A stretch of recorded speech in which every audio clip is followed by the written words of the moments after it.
Good morning, good morning, good morning, good morning. Happy Friday, y'all. Happy Friday. We made it, man. And today is about to be an exceptional day. What's going on, though, man? I'm about to pull up on James in South Baltimore. Yo, this ain't right. But you know what? It is what it is. I got you, James. I got you. Good morning, Taylor. Good Good morning. morning, Ari. Good morning, Miss Simone. Good morning, y'all. Happy Friday. Friday for the people. Can we get about? Man, we are in here. Good morning, Cam. Good morning, Miss Amaya Murillo. Baltimore's princess of R&B music. Come on, Amaya. Right. Good morning, Miss Charlene. Good morning, Elder. Good morning, Elder. Yo, this all week, James been off his stuff, yo. How? James, babe, it's okay. We love a comeback story. He gonna get it right next week. I'm pulling up on James. He think I don't know how to get to South Baltimore. With a quick pulling up on James. You ain't hear a knock on your door, James. It's gonna be Miss Joni, even at the It's gonna be bigger than a knock, trust me. Come on. It's gonna be way bigger than a knock. Oh, geez. Way bigger than a knock, man. But I'm excited for the day. This powerful conversation this morning. Good morning, Taylor. Good morning, Miss Joni. Hey, yo, if y'all ain't know, this is the host of the Our Voices session. Is that what it is? Our or youth? Yes, Our Voices, which is a youth platform for youth by youth. And y'all already know. I thought she was bluffing. When she first said I thought she was bluffing, but you know what? This is legit. Y'all can actually join this and talk about real topics, real issues that are impacting young people. And especially right now, this whole Rona stuff, a lot of people underestimate the toll that it can take on you mentally and emotionally.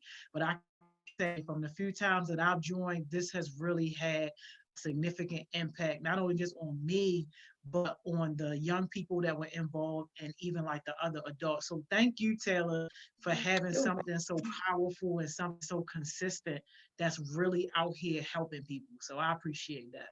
Thank you. Welcome. Absolutely. So we here. All right. Peer leadership.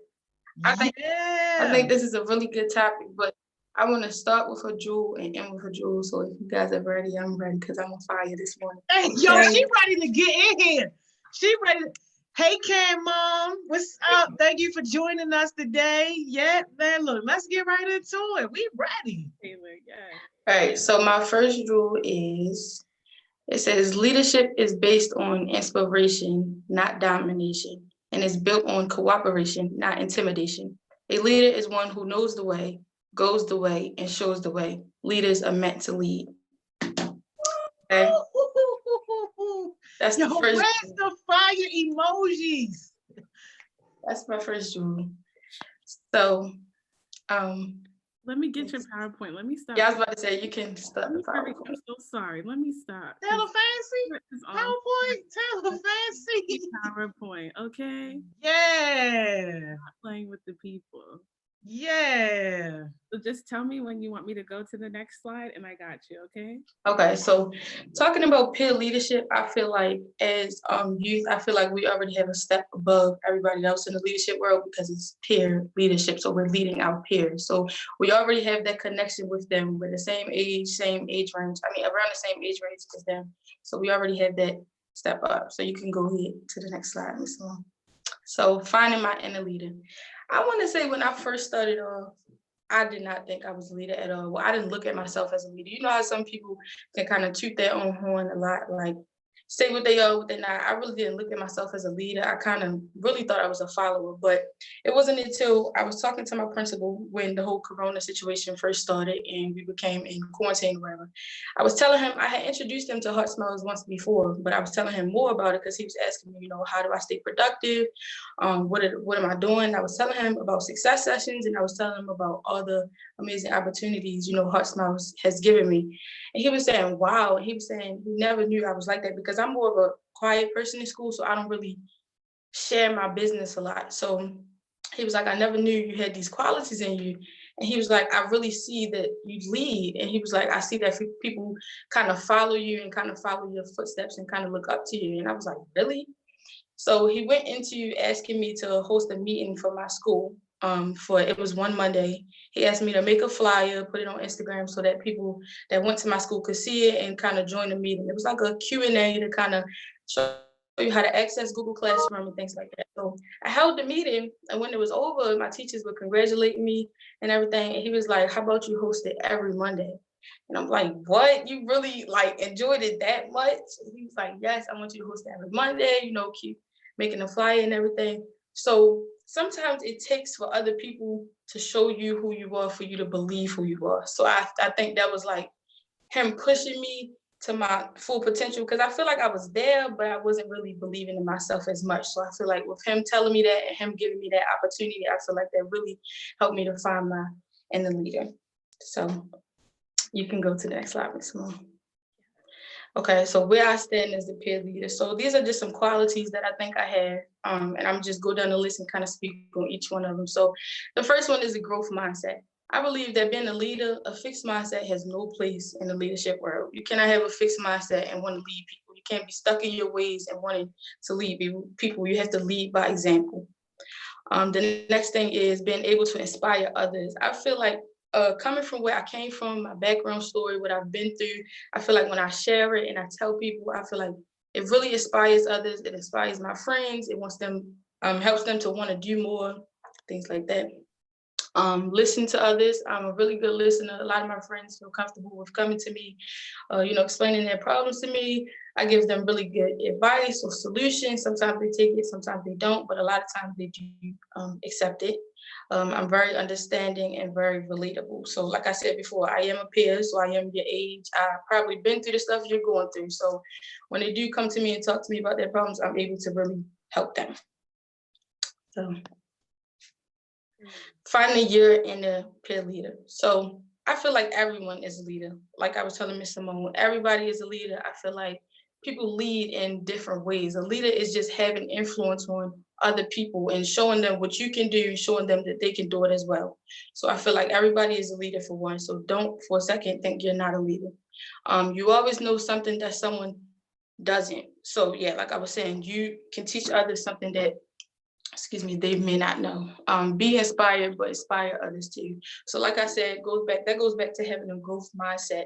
You want to lead by example. So not only do you want to lead people, but you want to lead yourself too. So what you're teaching people and showing people, you want to do as well. You don't want to just be a boss to everybody, be stuck in your ways, have this fixed mindset. Like, I know what I know, I'm going to teach you, but you should also be willing to grow as well. Help people visualize their goals, build relationships, and be passionate. I feel like building relationships is really good when you're leading, because I feel like, especially with peer leadership, because a lot of times I deal with, like, say, for example, people may come to me that's my age and they see what I'm doing, see what I'm associated with. They might look at me like, oh, she thinks she's better than me. No, so I feel like it's good to build relationships so they can understand that I'm trying to help you too. I didn't put myself on, but someone put me on, so I'm going to put you on too. Like Ms. Joni was kind of saying, when you kind of get to that top level, I kind of reach back and grab others too, so they can be right up there with you. I also said have integrity and surround yourself with positive people. So I feel like integrity is a really good thing to have as well, because you don't want to lead these people in one way and be living a whole nother way. A whole nother life. You can't be showing Instagram on the regular story, positive messages, and then in the close friends be showing some other stuff, okay? You cannot be doing that. Have integrity. Your character is everything. Surround yourself. And I always say I want to surround myself with people who look like what I want to look like. So I feel like that's a really good thing to live by. So you can go to the next slide. I'm sorry, I'm just going along my slides. If you guys have anything you want to say, let me know. Okay. Go ahead, Tay. This is fire. Okay. Yeah, straight fire. So my next slide is peer leadership is not. So like I was saying before, fixed mindset, should not have that. You should always have a growth mindset. Like I said, lead by example.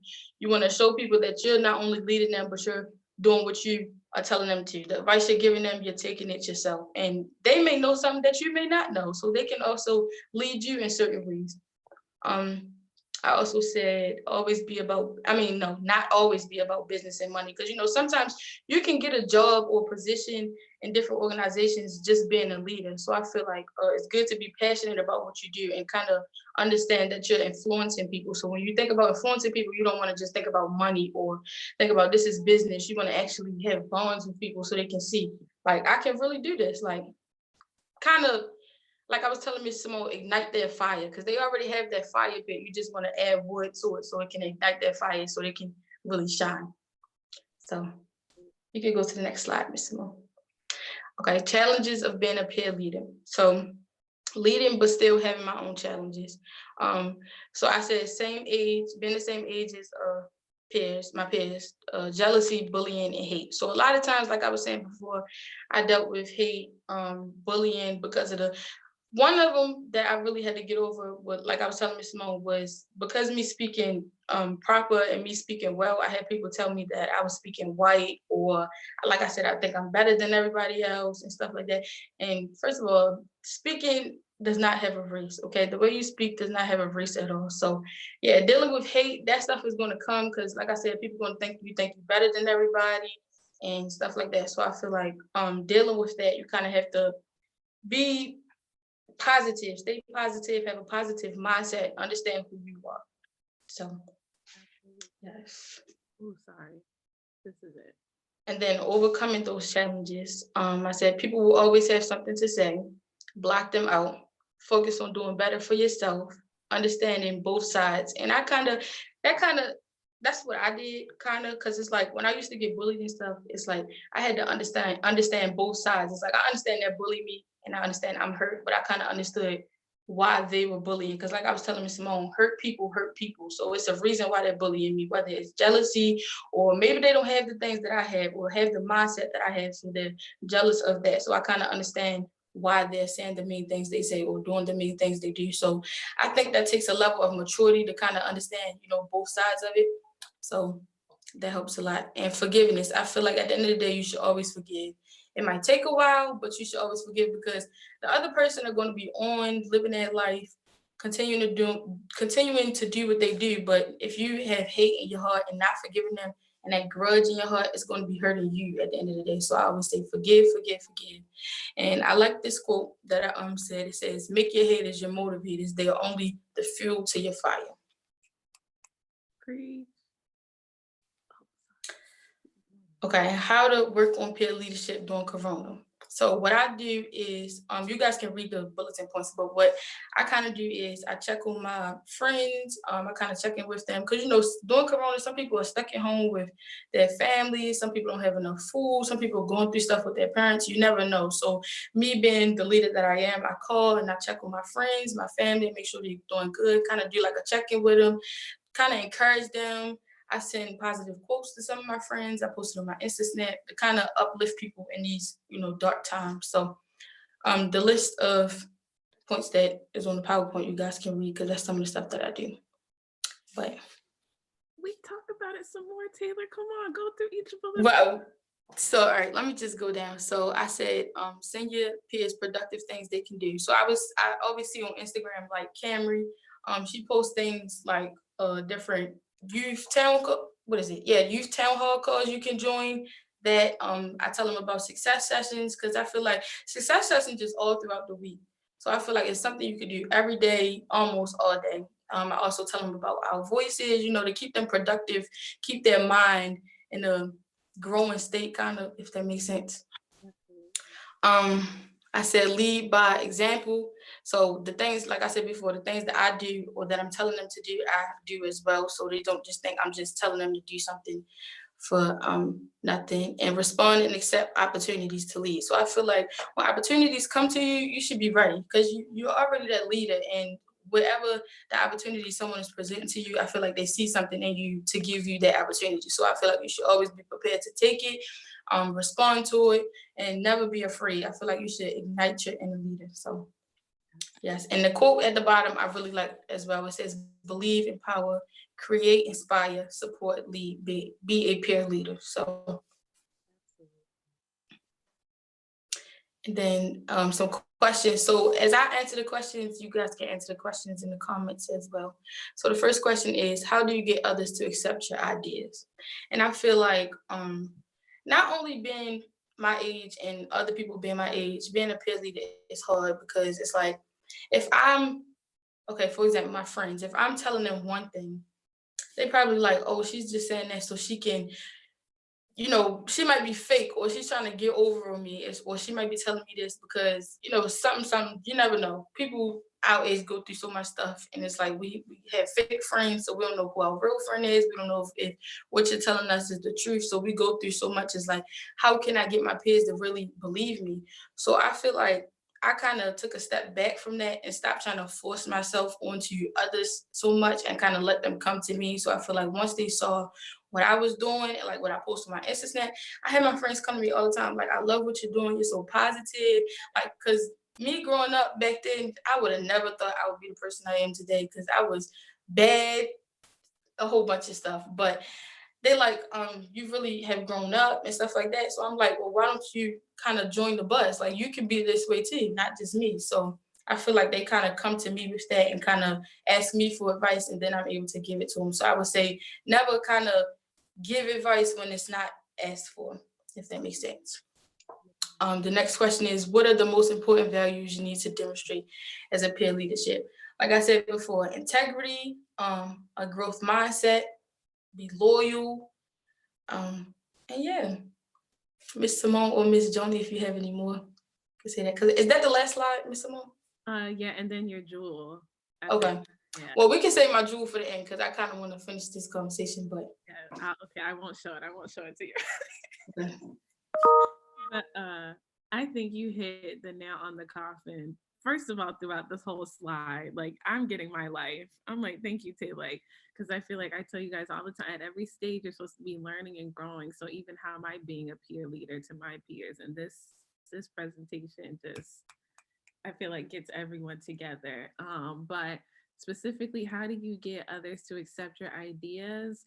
Like you said, like, don't force it. Just be a living, breathing example. I feel like that is the best way you can get anyone to do, because then your work speaks for itself. And it's like, I won't have to do too much talking. The results of my work will show. And then if you ever want to come and hear more, then I got you. I'm learning more too in my adult life. Like, it's not good. Stop giving people unsolicited advice. So, like, I might give you a little something like, so what do you think about this? And hear what they say. And then if they ask me back, what do you think? I'm like, good. This is someone who's like willing and open to even hearing what I say, instead of just like, I think you should do this. I think you should you got to kind of lead people to the conversation. So, yeah, like, if I see somebody doing something that I feel like is not that good, I'd be like, so how do you feel about that? Wait to see if they want my opinion. Then I tell them. If they don't take it, it's fine. And then the most important values you need to demonstrate, yeah, like integrity, compassion, and yeah, I think integrity, compassion, and like respect. I think that's good. I agree. Ms. Joan, did you have any? Man, Taylor, you did an amazing, amazing, amazing job. Like, anybody that's listening right now, like, every single thing that she said is right on point. And I appreciate this conversation a lot because peer leadership is the hardest type of leadership to master. Like, it's a whole segment in the professional world just talking about how to lead your peers, because so many times when people who are looking at you as just kind of like an equal, they feel like they don't have to respect you or don't listen to you, or they don't feel like you're not a leader because you don't have a title or something specific under your belt. So this is so timely. I do have a question for you though about something that you said like 2 or 3 slides back. I want to ask you that question, but I do want to read Ari's comment too, to answer these questions. She said the most important values you need to demonstrate is selflessness and the ability to listen to what's important, to know how to put yourself second, and listen to others. I definitely agree with that. Me personally, how do I get others to accept my ideas? I allow the law of attraction to work for me. Like, I know what I'm about. I know what's important to me. And fortunately enough, people who also have things in common with me just automatically kind of come. And it's like magnets, and we're able to do this work together and to thrive together. And then the most important values that I need to demonstrate peer leader, especially because I'm an adult, I would say hands down, consistency and authenticity. Like, I don't devalue or underestimate what it means when people see me show up not feeling well or not sick. Even though on most days, if I'm not feeling well, you'll never be able to tell, but I know that that means something. Even like this morning, it's pouring down raining. I'm still out doing what I gotta do. I know how powerful that is. And I know that that gives me the right to drag somebody like James when he don't show up, because you don't get to be mediocre. Let somebody else be mediocre. You got too much greatness inside of you. You got too much potential. And if I'm pushing myself, then you need to push yourself too. Exactly. That's really good. Wait, Ms. John, what was your question? Oh, so my question is a couple of slides back where you talked about people, peers, pulling other peers up. Like, when you are successful, you helping somebody else. My question is, can you expand a little bit on exactly how people do that and what that means? And the reason that's important, like right now, is because I know people, young people right now, they might even be watching this live, who say that they leaders, who have led different situations, but refuse to help somebody else do something that's going to help their career or that's going to help them be put in a better position. And it's like the worst showcase of a crab mentality that you could ever, ever possibly think of. So, like, what do you think is behind that when people were saying, no, I can't help you with that, or whatever the case may be, when clearly they are winning in this area, but they don't want to share the knowledge with somebody else that's their peer? So that's a good question. So I feel like it's not, sometimes it could be they just may not want to put others on because, it's sometimes it's a reasoning behind it. So that could be maybe the specific person that they may not want to put on, a specific group of people they may not want to put on because of the relationship they have, or relationship they had previously. It could be a bunch of different reasons, being the age that we are. But I feel like you should always want to put somebody else on. I feel like that's so important because it's just like if I'm on and I'm at the top, it's just like I just can't look down and feel comfortable with seeing my friends at the bottom not doing what I'm doing or not eating how I'm eating.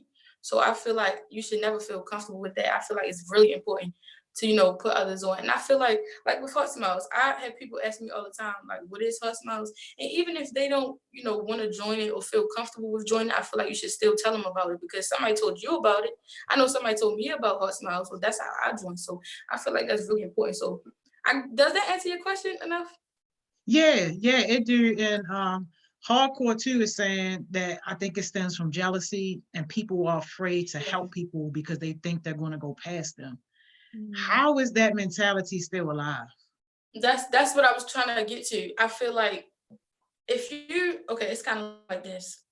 Because I don't exactly know because I never really thought like that. But I guess it's like if I'm here, okay, on a pyramid, if I'm here and somebody else is here, if I put them on, I feel like people are scared that they have the potential to go past them. Like they could go here and I can still be here.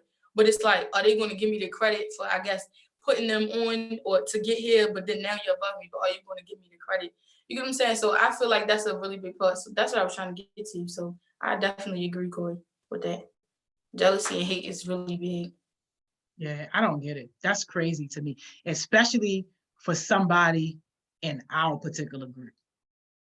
Yeah. Like, that's crazy. That's crazy. Corey said that's the world we live in. People are greedy. That's crazy. Yo, don't ever put a heart on your chest if that's how you're gonna carry people. That's crazy. Yeah. Can I just say, because you're literally blocking your blessing.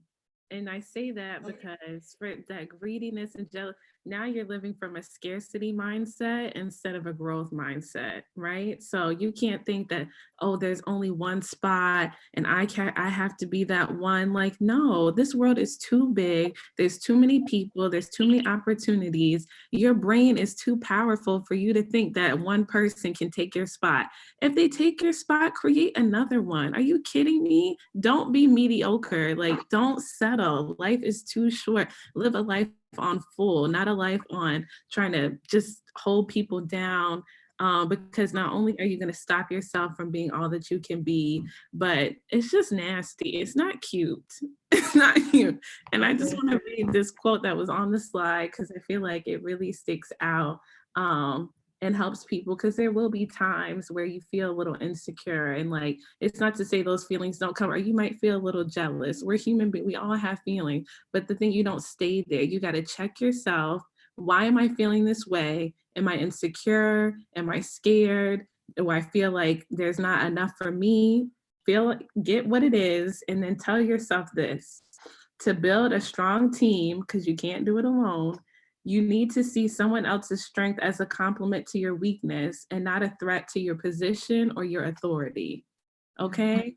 So think of it as like, we're all in this together. Everyone is connected as human beings. So that when someone else is good at something, that doesn't mean that now you're less than. That just means that they can come along and help you out along the way. So that when they're not good at something and you are good at something, you can help. And then we're stronger as a body in a community. Okay, so that's my little preach. And then just to add on to that, I feel like that also goes in like the entrepreneurship world, because I see videos a lot of times and it's like people be like, well, everybody's selling lashes right now, so I can't sell lashes because that's what everybody's doing, or everybody's rapping right now, so I can't rap. And it was this video, and it was this lady, and she was going down the market, the food market, and she was in the bread aisle, and she was like, you see all this bread? She was like, it's enough for everybody to win. And basically her whole concept was, like Miss Simone was saying, if they take your opportunity or they have a big opportunity to make one for yourself, that's even bigger. It's not a competition, but it's not like what they're doing is going to stop you from ever being, the best you can be. So I definitely agree with Simone. So Taylor, if somebody came to you right now, that's your peer, they looked at your model for Our Voices and they say, you know what, I want to do something like just like that. Like, would you teach them what you did, how to get up and running, and show them? Of course, I would make them a flyer. I would promote the flyer. Of course, I would tell them the steps that I use, how I come up with my agenda for Our Voices. Of course, yes. Absolutely. Yo, people need to be listening, yo. I know it's bad for y'all.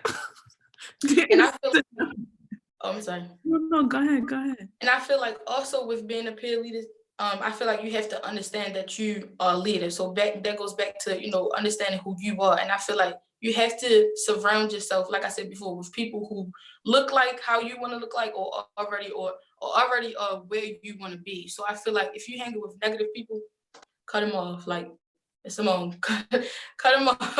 Okay, you cannot be around bums. And Ms. Joni has said this in one of the success sessions. She was saying you can't expect to sit on a pile of garbage and think you're going to walk away not smelling like it. And that really stuck to me, because it's like, yo, I can't be hanging around people who are bums, who are lazy, who are not doing what I want to do. And so, yeah, I feel like you have to surround yourself with people who are positive, who are on the same, who want to make money with you, not spend money with you. So I feel like, yes, surround yourself with those positive people, okay? Yo, she on fire right now.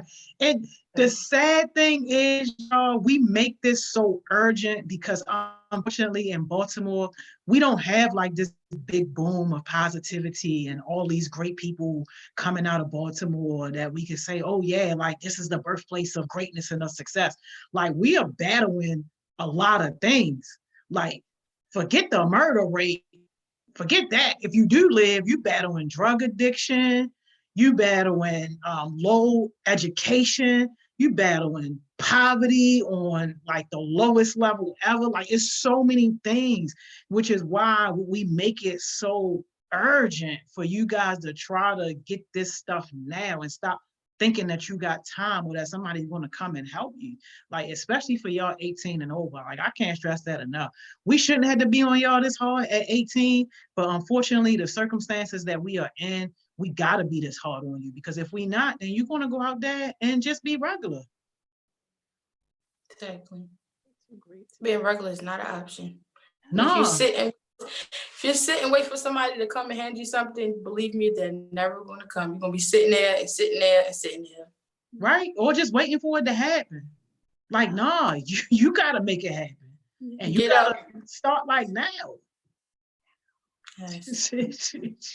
Just thinking like a plain hot dog or something. Why would you want to be like that's just nasty? Get some ketchup on yourself. Get some mustard. Get some relish. Some mustard. Yeah, get a little. Okay. No, you guys. That's just nasty. But you know what? I'm very plain, so I can't even comment on that because I wouldn't want. I'm simple. I didn't even think about that. But you know what? But I would eat that plain hot dog on an island somewhere. Okay. That's where. That's all right. And you know what I was gonna say, because you're behind it, it's marinade, it's seasoned on the inside, right? So that's why you don't need all the extra, because it's already within you. It's been deep cooked. They packaged it nicely so you can eat it plain. But however you like your hot, be the best. Okay, let me. Okay. Yo, absolutely. Like you have to be, man. You have to be, and it's not to say that regular is a bad thing, but why settle when you can do so much more? Yes. Right. And I can't wait for a few years from now when people start to see the separation of people, because it's going to be some people that's going to be way up here, like the Taylors, the Cams, the Lamars. They're going to be way up there, and people want to be looking at them saying, oh, I used to know them. I used to be in a program with them. Versus somebody else, they're going to be sitting at their little office desk or maybe at their job and checkers looking up at the TV, mopping the floor, like, oh, I used to know them. Like, ain't nobody going to believe you. And then you're going to be telling people, rewind the success sessions. Look, go back to 2020. It's going to be like 2030. They're going to be like, go back to 2020. You're going to see me in the comment right there. See me in the comments. Yo, the separation gonna be real. It's like that in adulthood. Like it is like that. Yeah. Like, it is like that. Hard, but it's real. You can start to see it. And my parents used to tell me that all the time. And I'm like, y'all are just so mean. Like, stop being mean, because they don't play. They're like, Simone, you don't need to be the smartest person in your friend group. You need to watch who you surround yourself with. You'll see the separation. You see why we don't have a lot of friends. You see why it's quality over quantity. I'm like, y'all are just in the house, boring, antisocial. I'ma live my life. And then I started going to college and I was like, oh crap, that's what they were talking about.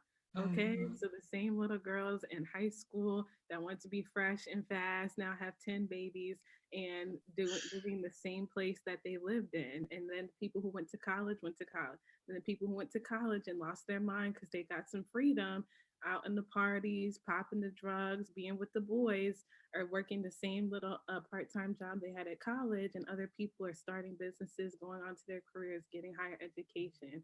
Like, yeah, it sounds funny and mean, but it is not a joke. Like, it is a real. So, like, stop thinking about your future. You have a lot of time. It's really about your now that, like, that's your future. So, it's real. Yeah, absolutely. I know this astronaut because we always train this particular group of leaders in this special segment of the government, and he always goes before me. So I've seen his presentation, I don't know, so many times, but he talked about how he knew he wanted to be an astronaut when he was like 3 or 4 years old. And everything he did, like leading up to that, ultimately propelled him into that space where he became an astronaut.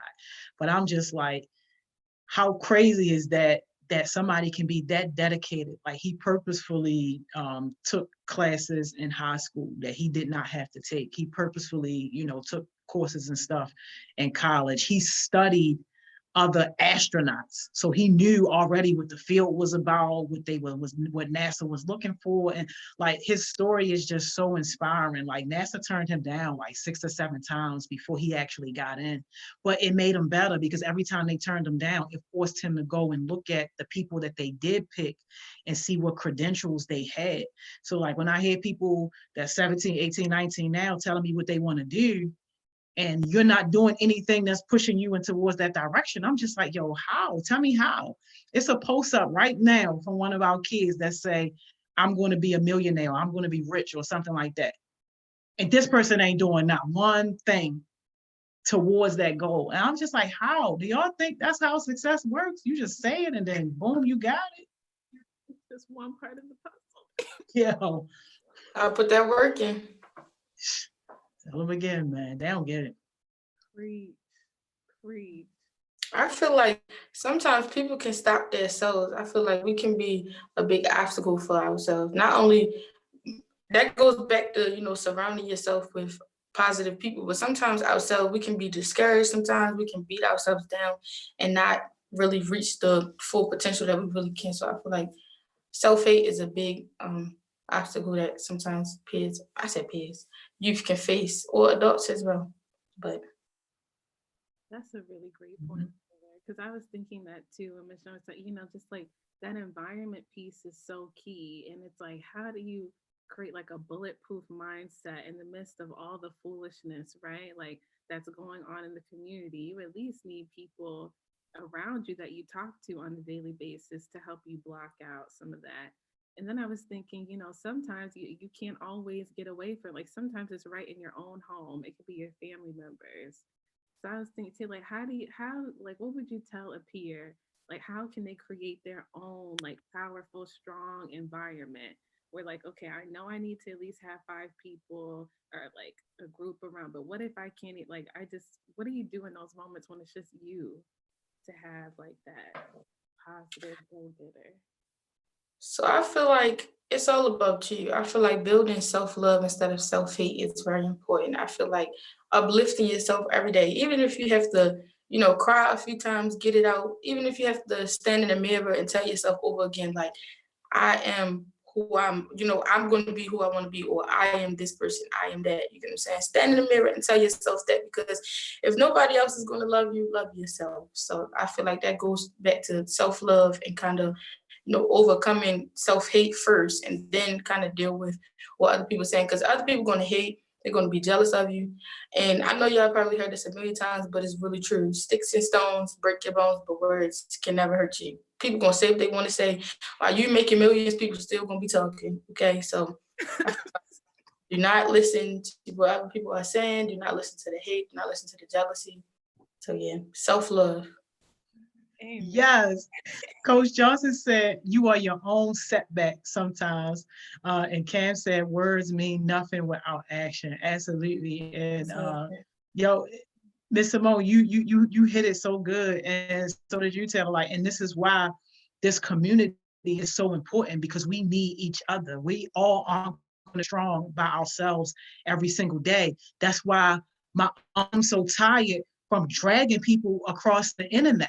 Because it's like, yo, when you a part of this community, when you a real part of this community, people care and they not gonna let you slack. Yo, my man James missed money yesterday on a live situation. Miss money. No, I'm not gonna let you off the hook for that. I don't care what you was doing. Not gonna let you off the hook for that. Like, yo, miss money. Somebody set up there and said they needed his service. We still gonna connect you, obviously, because the customer still need their service.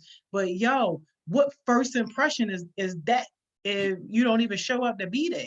Like, come on, man. And shout out to Amaya, because she was holding him accountable. She was like, yo, I'm getting on him. Be glad somebody love you like that. Be glad somebody love you like that. And I was about to send the dogs out too for Q and Hardcore, because they normally within the first ones. They normally was in the first one. And I'm like, hold on. What's going on? But I was like, you know what? I'm feeling extra good today, so let me give them like an extra little 2 more minutes, and they jumped on. But like, yo, nah, you don't get to be mediocre. You don't get to be average. Like, nah, we build it an elite group here. Like, nah. Okay, this is the 1% club. And Tell them again.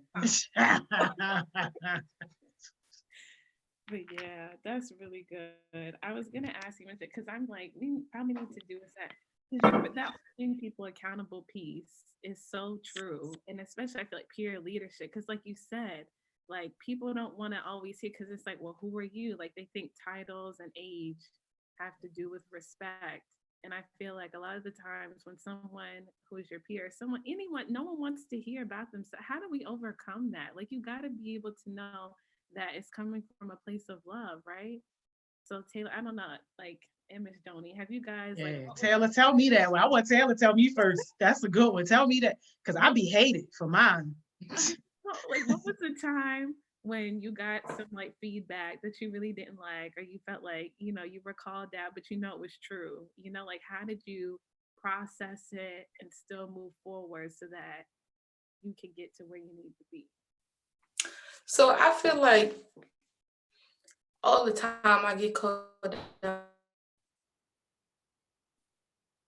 Oh no, Taylor, So you as an saying example, that? my You Instagram. was in Sometimes, like I was the saying before, ghetto. I can We wait. Can you hear me? we bringing down the Verizon gods. All the Sprint prayer warriors, please hit her line. Wait, can you hear me? Okay, you back now.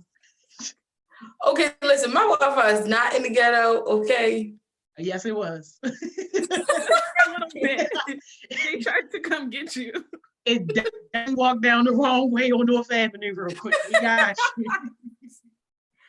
It didn't work. No, it didn't work. We back. Go ahead, we got you. I was saying, so like on my Instagram, sometimes I can post things that I shouldn't be posting. Let me say that. And I have my friends, they come to me and tell me like, because my friends, they know about me like rebranding my business. They know like some of the things that I'm associated with. So they come to me and they like, yo, you're not supposed to be posting stuff like this. Like, what did you do today that puts towards your business? Did you work on your website today? Did you work on your logo? And it's like sometimes I would get mad and I'm like, mind your business. Like, why are you telling me what to post? And it's like I had to realize, like, yo, they really trying to help me. Like, they understand where I want to be and where I'm trying to go. So they trying to stop me from blocking myself, blocking those blessings, like Miss Simone was saying, kind of try to stop me from being my own setback. So I feel like sometimes it's hard, and sometimes you want to think like they hating or like they just trying to get to me, but no, they really care for you. They really understand where you're trying to go and trying to help you get there as well. So I feel like yeah, it can be hard, but you just gotta understand, like be at that level of understanding that they're trying to help you. That's how I deal with it. Absolutely. Yeah, well, I got a real recent example because I was just held accountable last night. So yeah, but held accountable? I was held accountable. I'm about to tell you. Let me read these comments. I'm about to tell you. Q said, yes, hold people accountable. Hardcore said, if you can't take critical statements, you got to self-reflect. Yeah. So like absolutely on point. But yeah, no, I was held accountable last night. And y'all know because the success sessions takes up so much of my time during the day, I only get to do administrative work at night. So I had got a call last night. It was after 10 o'clock. I'm still knee deep in my work. And the call was basically that I had hurt somebody's feelings over a comment that I had said or whatever. Y'all know how I be dragging people. So I didn't fight it or anything like that. I'm like, all right, you know what? The last thing I want to do is hurt people's feelings. Like I know I always say that, I'm either going to break you or make you better. In that process, I don't want anybody to ever feel less than. So I'm like, you know what? All right, I'm going to own up to the situation. Go ahead and apologize for hurting a person's feelings. So I made that phone call, talked to the person. We had, I don't know, maybe like a 45, 60-minute conversation. And I started it off, by apologizing and by saying, I didn't mean, anything personal. It's never a personal attack. I'm like, name somebody on here that I haven't dragged once or twice. And like, but for the most part, that's how I show love. And that's how I push people, and just explaining that when I start minding my business, that's when you need to be concerned on whether or not I care about you or not, or whether or not I'm truly invested. But, to me, that was a holding me accountable, because it's all like, oh, Miss Joni, you hurt this person's feeling, you gotta go make it right, so. And that plays a big part as well, making it right. And like you said, you apologize. Sometimes it can be really hard, to apologize. It takes a lot of not only integrity, but it takes a lot of your character to build yourself up to be able to apologize. So I think that's really good. Yeah, that's powerful. Thank you for that authenticity, Miss Joni. Yeah. It's real. Yeah, no, of course. Y'all know I talk about real stuff, y'all. Yeah. Like that's the thing. Whatever daytime you listening to this, it's real stuff that's happening. Like this ain't no made up stuff. And that's why it'd be so easy for people to know who the heck I'm talking about because it's so real. I ain't never got to say a name. I ain't never got to say a name, yo. Everybody know. And that's the beauty in y'all. It seems like it takes you aback because the world is fake, right? Like any other time, people would do this behind your back and watch you fail and talk about you, right? So yeah, it might seem like, oh, dang, Miss Joey's calling me out right now. Like, dang, why this hurt? But it's real. She's saying because she loves and cares. We all do. Anybody, your peers, mentors, people who will actually like not let you just be mediocre or fall on your face, they want to talk about it. Those are the kind of people. Because it's either they're going to talk about it with you in front of your face or they're going to talk about you behind your back. So, Yeah. And I'm gonna bring the whole world in on the conversation. Because the way I see it, everybody can learn from it. Like the mistakes that people are making. That's why I'm always gonna have infinite jewels. It's always, I'm always gonna have Yo, infinite. yo, y'all give me all the inspiration I need. But it's good because other people get to learn from it. yeah. Coach Johnson said, a wise person said, once I ignore and replace, that means you should get worried. But Miss Joni showed tough love because she really see the potential in you and she love you. Yeah, you ain't even lying. Hey, y'all, look who on here. Lyrical J said, hey, Mama Simone, tell her don't mama you when you've been on success sessions for months and she barely show her face. Tell her don't mama you, man. Don't mama you, but I'm also like a mad mama still happy that you're here, okay? Yeah. Because I didn't know if I would see the day. So Yeah, I know if I would see the day either. won't he do it? Just come on, okay? He will always do it right on time. No, but what's up, Lyrical J, man? Oh, we love to see Yo, it. that Lyrical J is the only person I battle rap that don't die. Like it don't matter how bad she losing, yo, she do not die. When I see her I be leave, like, yo, stay down. and another one, and another one, and another one. Yo, if she went hard on her career, like how she go hard on me, she'd be platinum by now. Easily, like easily. Like yo, She'd be platinum. She like, man, here you go. Man, look, here that's we that's go. because I love her. I tried to get the love out my heart for her, but the love ain't gone yet. So I gotta talk about it. Let's talk about it, cause y'all, it's just like it's like windows when you see something nice and you really like and you know you get like that's what we be seeing. I see like all the power in y'all, Miss Don't we see it? It's like come on, don't just leave it on the mannequin. Put it on, get flossy, be about step on all the necks, keep breaking it. I don't want to be able to breathe. Let's go, pedal to Okay. Miss Simone about to put her hoops in. Miss Simone about to put her hoops in. Next time I'm gonna put them on the table. So whenever Yo, Miss Simone, you got to, especially when you got your babies dripping like that. Yes. Not your baby. What they call it? Sideburns. Oh. Yeah.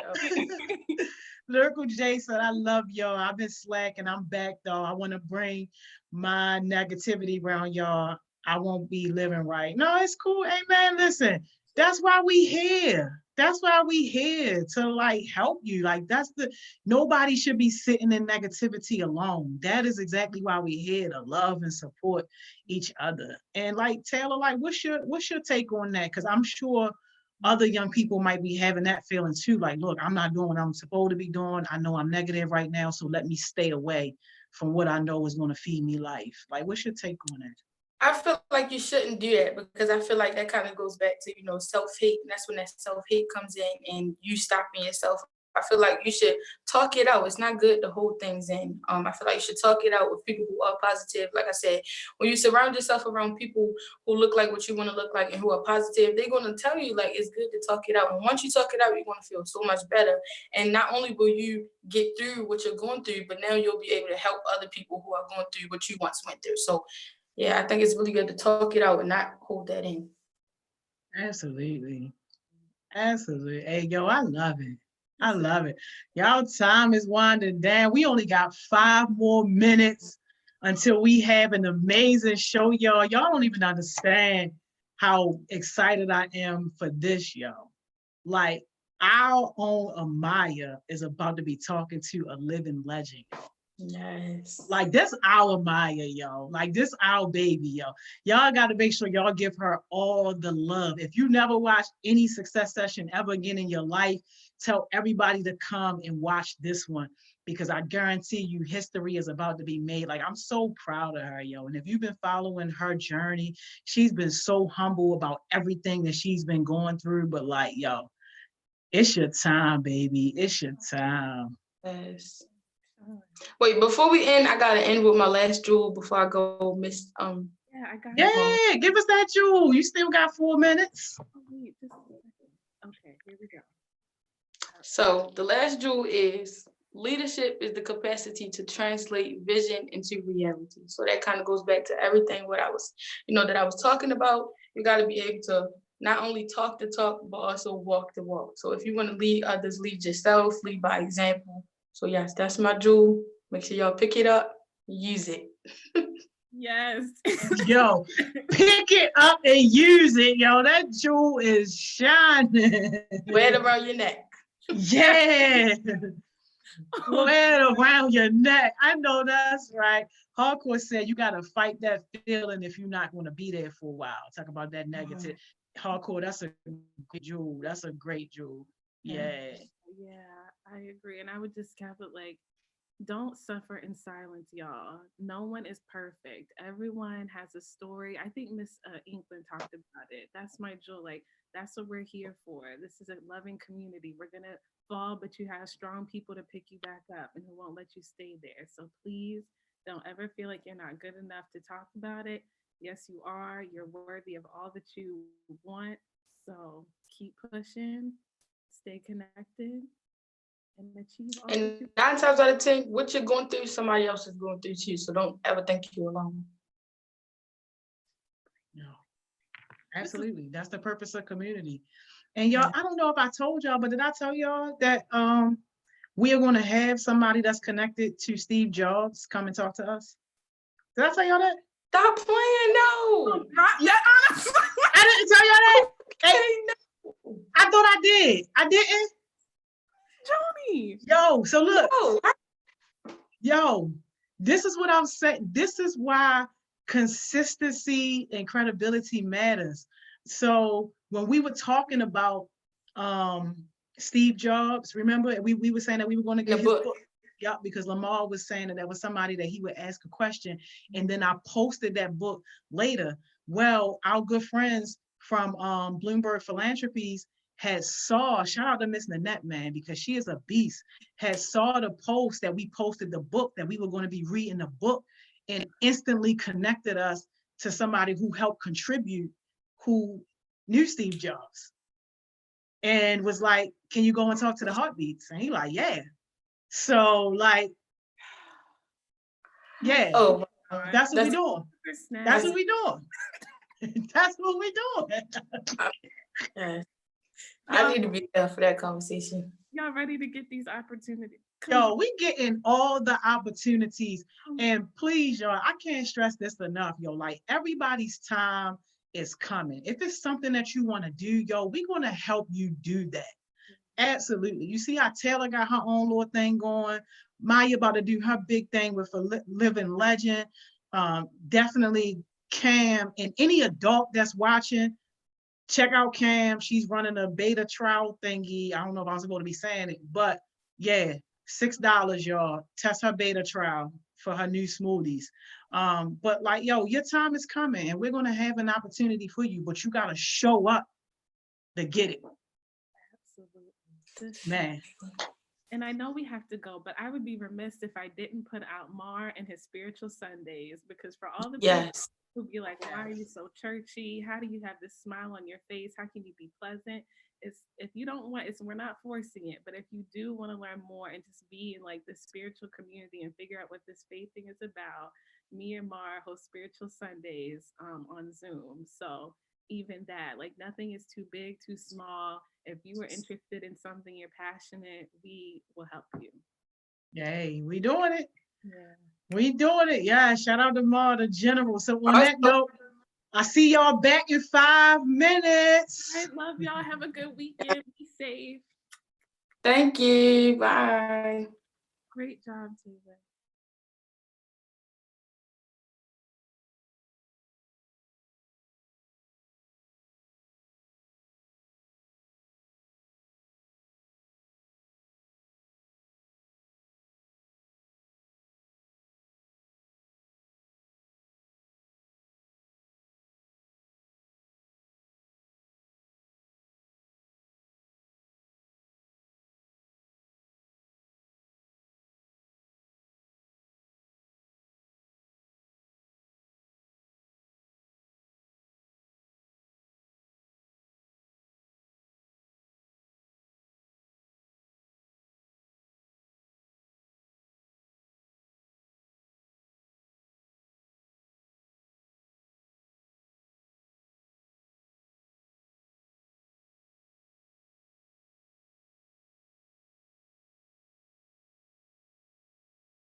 Hey y'all.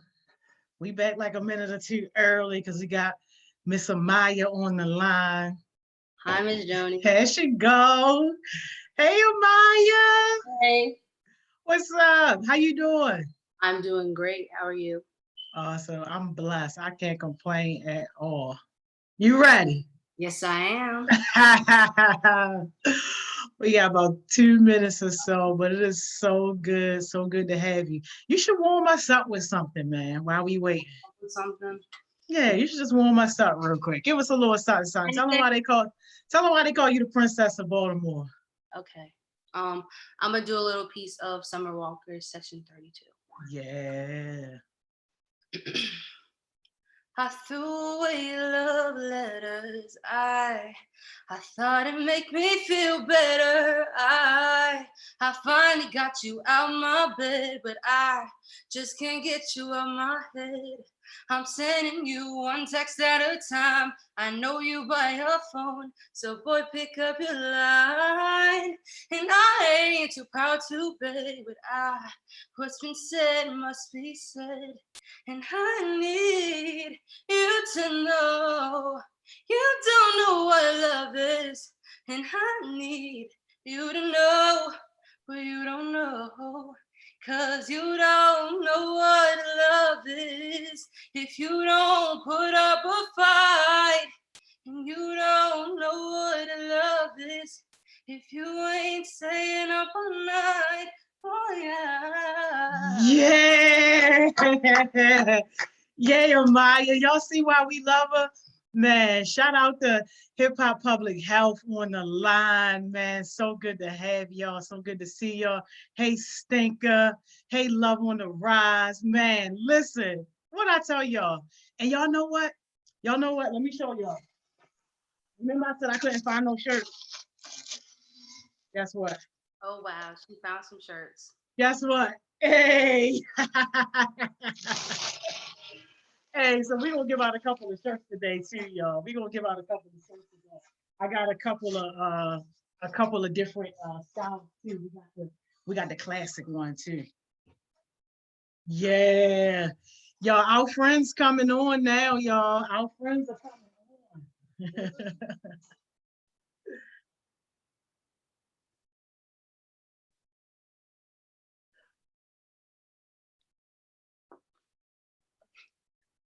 We getting them in now, y'all. We getting them in.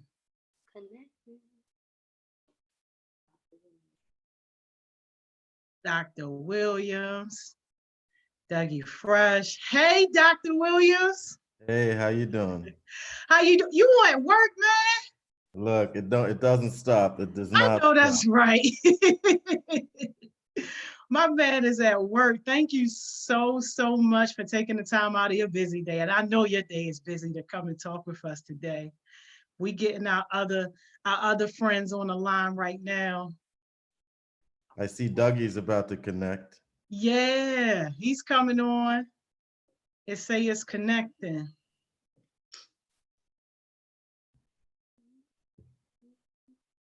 And here's Mr. Artie coming on.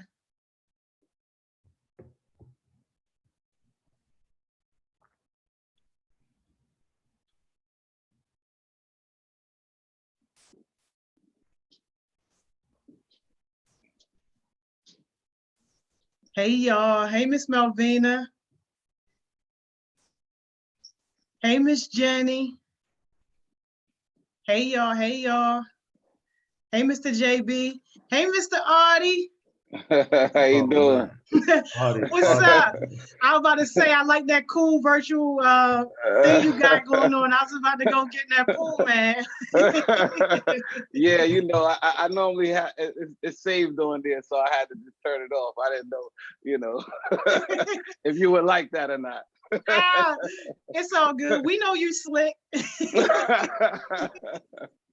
How you doing this morning? I'm blessed. Thank you for asking. Cool. Of course. We just waiting for our friend Mr. Dougie Fresh to come on. It looks like he's connected.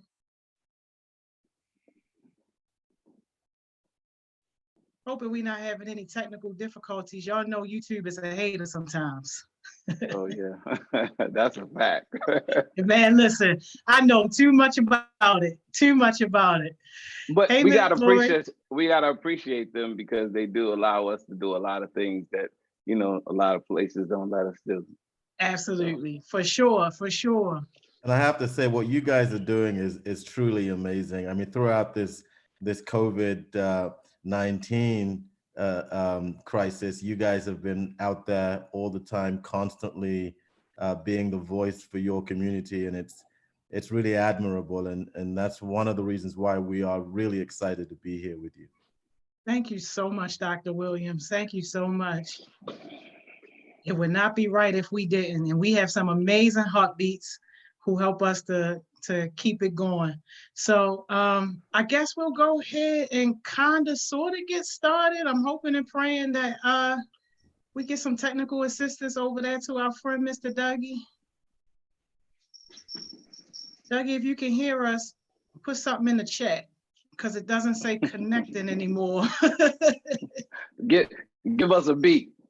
Yeah, give us a beat in the chat if you can hear us, Doug. Man, I'm hoping that he's gonna get it. But yeah, I definitely want to start by giving a huge shout out to Hip Hop Public Health, Miss Lori, Rose, like amazing. She has been absolutely a blessing in helping us to coordinate this. Definitely Bloomberg Philanthropies. They are our partners, big supporters. They actually made the initial connection for us to even link with you guys. And definitely shout out to Miss Millie, Tears of a Mother's Cry. She's doing amazing work, working with mothers who have lost their children through gun violence here in Baltimore and in Maryland across. So that's been amazing. And we got Miss Amaya here, y'all. She's going to co-host. Hi, everyone. Hello, Miss Hi, Amaya. Hi. Amaya's Nice to going to meet be leading us today. Yeah. Amaya, you 15? I'm 16, Miss Jones. She just turned 16, y'all. Okay, forgive me. She just turned 16 a few months ago, but she is an amazing heartbeat of ours, and it would not be right if we didn't allow her to kind of take lead of this discussion because music, as she says, is her way of breathing. For a lot of us, that's a fact. Mm-hmm. Oh yeah. Got a lot of talented folks here. Come on, Doug. I want to say, there you go. I want to say, there you go. Oh man. All right. Well, I guess we can kind of, sort of, Amaya, if you want to get in. Oh, I can hear you, Doug. There we go. Yes. I'm sorry, But we can't see you. You need to put the video on. Yeah, that's what I'm trying to do here. That's what my complications been. Let's see. The little red icon there with the camera. Can you see me now? I can see you. Yeah. Can you see me? No, we can't see you until you press that little red camera. Okay, the one that says record or live, right? No, that's the top of the screen. On the bottom at the left, there should be a video that says stop video. If it has like a red slash in the middle of it, then it probably right. Why it's not on. No, okay, let's see. The bottom left. Bam. There you go. There we go. Yeah, Maya fixed it for Welcome. Bam. You live, man. How you doing? I'm good. How are y'all? Sorry for the delay. It's okay. It's a little traffic in the social media cyber world right now, Look, man, we all technically challenged in some shape or form with all this stuff going on. But thank you so much for taking your time to come and talk to us today. We have a lot of young people who are tuning in right now to join in this important conversation. And our time is going to go by super duper fast, so I don't want to waste too much time. But y'all, put your comments in the comment box, put your questions in. I promise I'm gonna get to as many questions as we possibly can. But with that, Amaya, I'm gonna turn it over to you, baby girl. Okay. All right. So first, I kind of wanted to get like a little introduction of all of you to see, how you guys got into the business and how the idea for the campaign came to be itself. So if you guys want, you guys can go in a row. Or yeah. So yeah, that sounds like an Artie Green question to me. Exactly. Okay. Our super producer can take that one. Well, how you doing? Again, my name is Artie Green. My real name is Arthur Lloyd. I was born and raised in Harlem, New York City. You know, I had a passion and a love for music. I actually met Dr. Williams, Olajide Williams, through Dougie Fresh. Him and I was working on a couple of things, and it allowed Dr. Williams and I to meet. And we ended up working together for almost 11 years, almost 12 years now, until he ended up giving me a job after the first year. But how this came about, you know, he gave me a call one day and he said, "Hey, I got an idea. You know, I think we can do something real special with this COVID-19 pandemic that's going on in the world.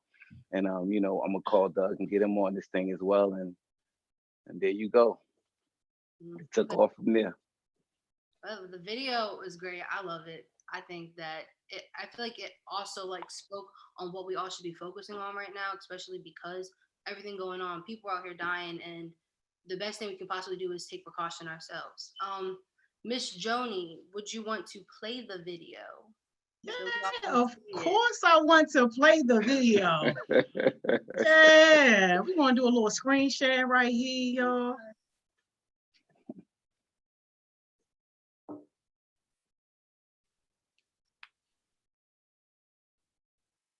Damn.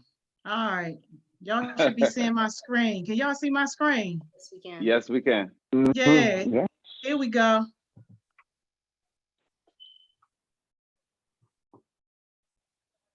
I don't think the volume's working. Yeah, you probably have it muted. No.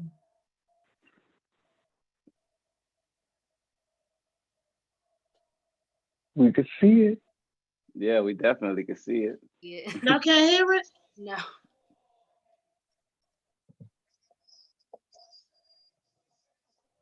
Oh, you no. probably playing it through the laptop. If you had an external speaker, then we probably could hear it better. But because we're because we're on your laptop as well, you probably videoing us through your laptop. It causes it the microphone to overshadow the speaker. Oh my gosh. All right, so I got to do something ghetto then, huh? All right, let's do something ghetto, because I got a Bluetooth speaker right here. Oh, we're gonna get it done, y'all. we gonna get it done. I'm a right. I got the song right here. We don't have nothing but time. Don't say that. We keep you here all day. No, well, Dr. Williams got to see patients. I know that for a fact. I got y'all. Yeah, he got to save lives. I know he did. I'm so sorry, Dr. Williams. I did not know that was going to be our case, but you know what? I'm about to get us popping right now. So sorry, y'all.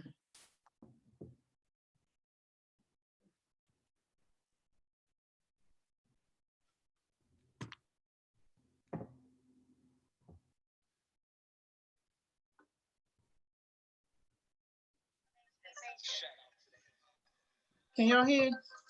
There you go. Turn up a little bit, Miss Joni. It's kind of low.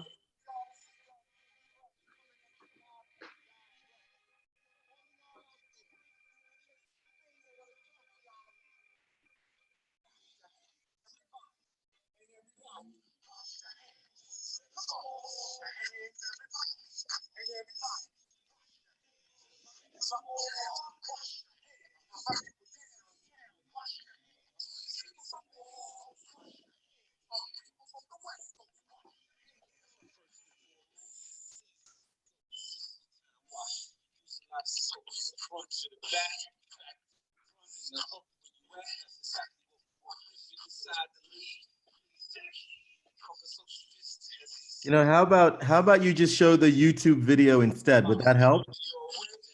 Probably. Yeah, maybe if you just go to the YouTube video. Okay, just go right to the YouTube. Yeah, just right to the YouTube. All right. Let's go right to the YouTube. Yeah, sorry about that, y'all. So sorry. 20 seconds or more. 20 20 seconds or more. Got you.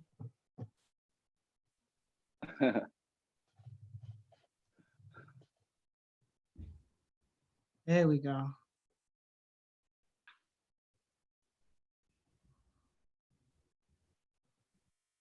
My bad, y'all. Can you hear it? Well, you might have to bring the speaker a little closer to the microphone over there. Oh my God. I wonder why the sound's not working.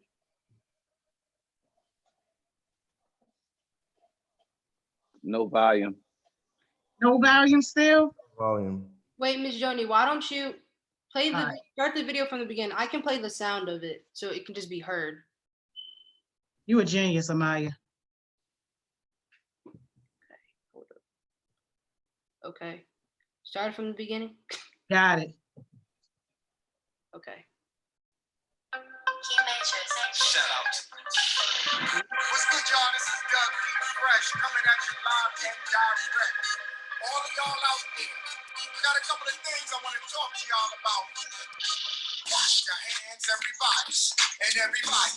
Wash your hands. Come on, wash your hands, everybody, and everybody. Wash your hands. My people uptown, wash your hands. My people downtown, wash your hands. Wash your hands. People from the West Coast, wash your hands. First and foremost, please close. Take your time, wash. Use a lot of soap from the front to the back, back to the front. Sing the hook where you at, that's exactly what we want. If you decide to leave, please take heed. Talk a social distance, at least 6 feet. On a bus or the train, riding in your car. The further you're away, then the better off you are. 20 seconds or more. You gotta be able to wash your hands like you never ever washed them before. 20 seconds or more. Try to wait to make the greatest mistake. You need to wash them when you get to the door. 20 seconds or more. Take your time, sing a song, spin around. When you finish, you can pull some gloves. It's very important to wash your hands. You're protecting everybody. Your hands, everybody, and everybody. Wash your hands. Come on, wash your hands, everybody, and everybody. Wash your hands. From the Midwest, wash your hands. Dirty South, wash your hands. People overseas, wash your hands, and everybody. Wash your hands. Shortness of breath, slight low cough, feel it in your chest. You should call your doctor. Doctor know what's best. Don't go run into the hospital because you could be a threat. The virus is contagious. Listen, they ain't playing. You ain't see the movie, yo, it's kind of like contagious. Gotta wash hands thoroughly, even sanitize. Open up your eyes, we don't want this thing to rise.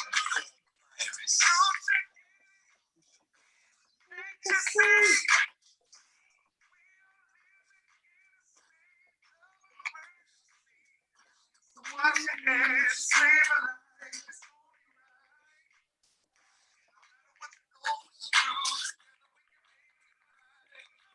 Wash your hands, everybody, and everybody. Wash your hands, everybody, and everybody.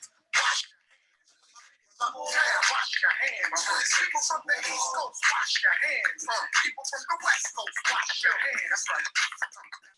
Yummy, pass, yummy, social distance, non-existent.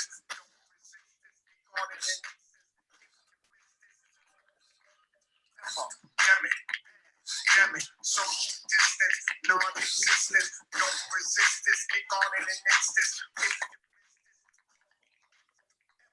Yummy, pan, yummy, social distance, non-existent. Don't resist this, get on in an instant. If you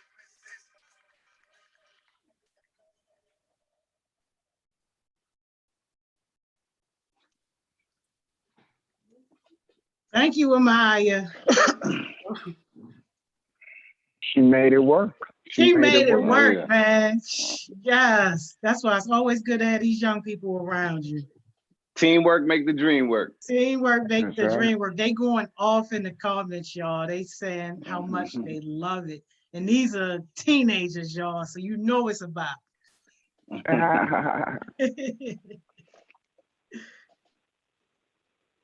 Okay. So, Miss Joni, can you read out any questions that people might have to start off? Yeah, we don't have any questions yet, just a whole lot of positive comments. People are saying that they are inspired. People saying, yeah, that's a bop. They love it. A bunch of fire emojis. Thank you. Good. Them little Appreciate fires it. mean, the fires tell you the truth. The whole truth and nothing but. Okay, so then I'll start off with some of my questions that I had. So what prompted all of your like individual ideas that contributed to the campaign video? Well, I mean, I can take that. So one of the things that I believe, I've been, working, in public health for, over 2 decades now. And, one of the great challenges that we face in public health is really reaching communities of color, Black and brown communities, and making sure that we tailor our messages, we culturally tailor our messages for these communities. As I was saying on recently, if my patient speaks Spanish, and I speak English to the patient's not going to understand. Right. If my patient speaks Spanish and I speak Spanish to the patient, but my Spanish is not great, then the likelihood is that, that patient will miss some of the things that I say that could be life and death messages. But if I speak Spanish in the same way, in a way that the patient will understand, then that patient will likely get it. And that type of language concordance is what we call it, language concordance. We know it really matters when you're communicating with individuals. And so we felt, and the reason why Doug and I started Hip Hop Public Health, over a decade ago, is because we felt that it was really important to create public health, health promotion messages that really speak the same language as the communities that we come from, especially targeting the youth, because we believe that, that the youth are really, really important to reach because they're the future generation. And if we can really impart important messages about life skills and public health skills that and health promotion skills that they need to embrace, then the chances are that they're going to carry those habits throughout their lives. And so we started really working on a number of programs together. And so this was really a natural evolution of that. And so when the COVID pandemic hit, we felt that, just based on the structure and the theme and the mission of our organization, which is really to utilize hip hop, within the public health space to target the youth around messages that we feel are critically important for them to understand, we felt that this was really a space that we could do some good in.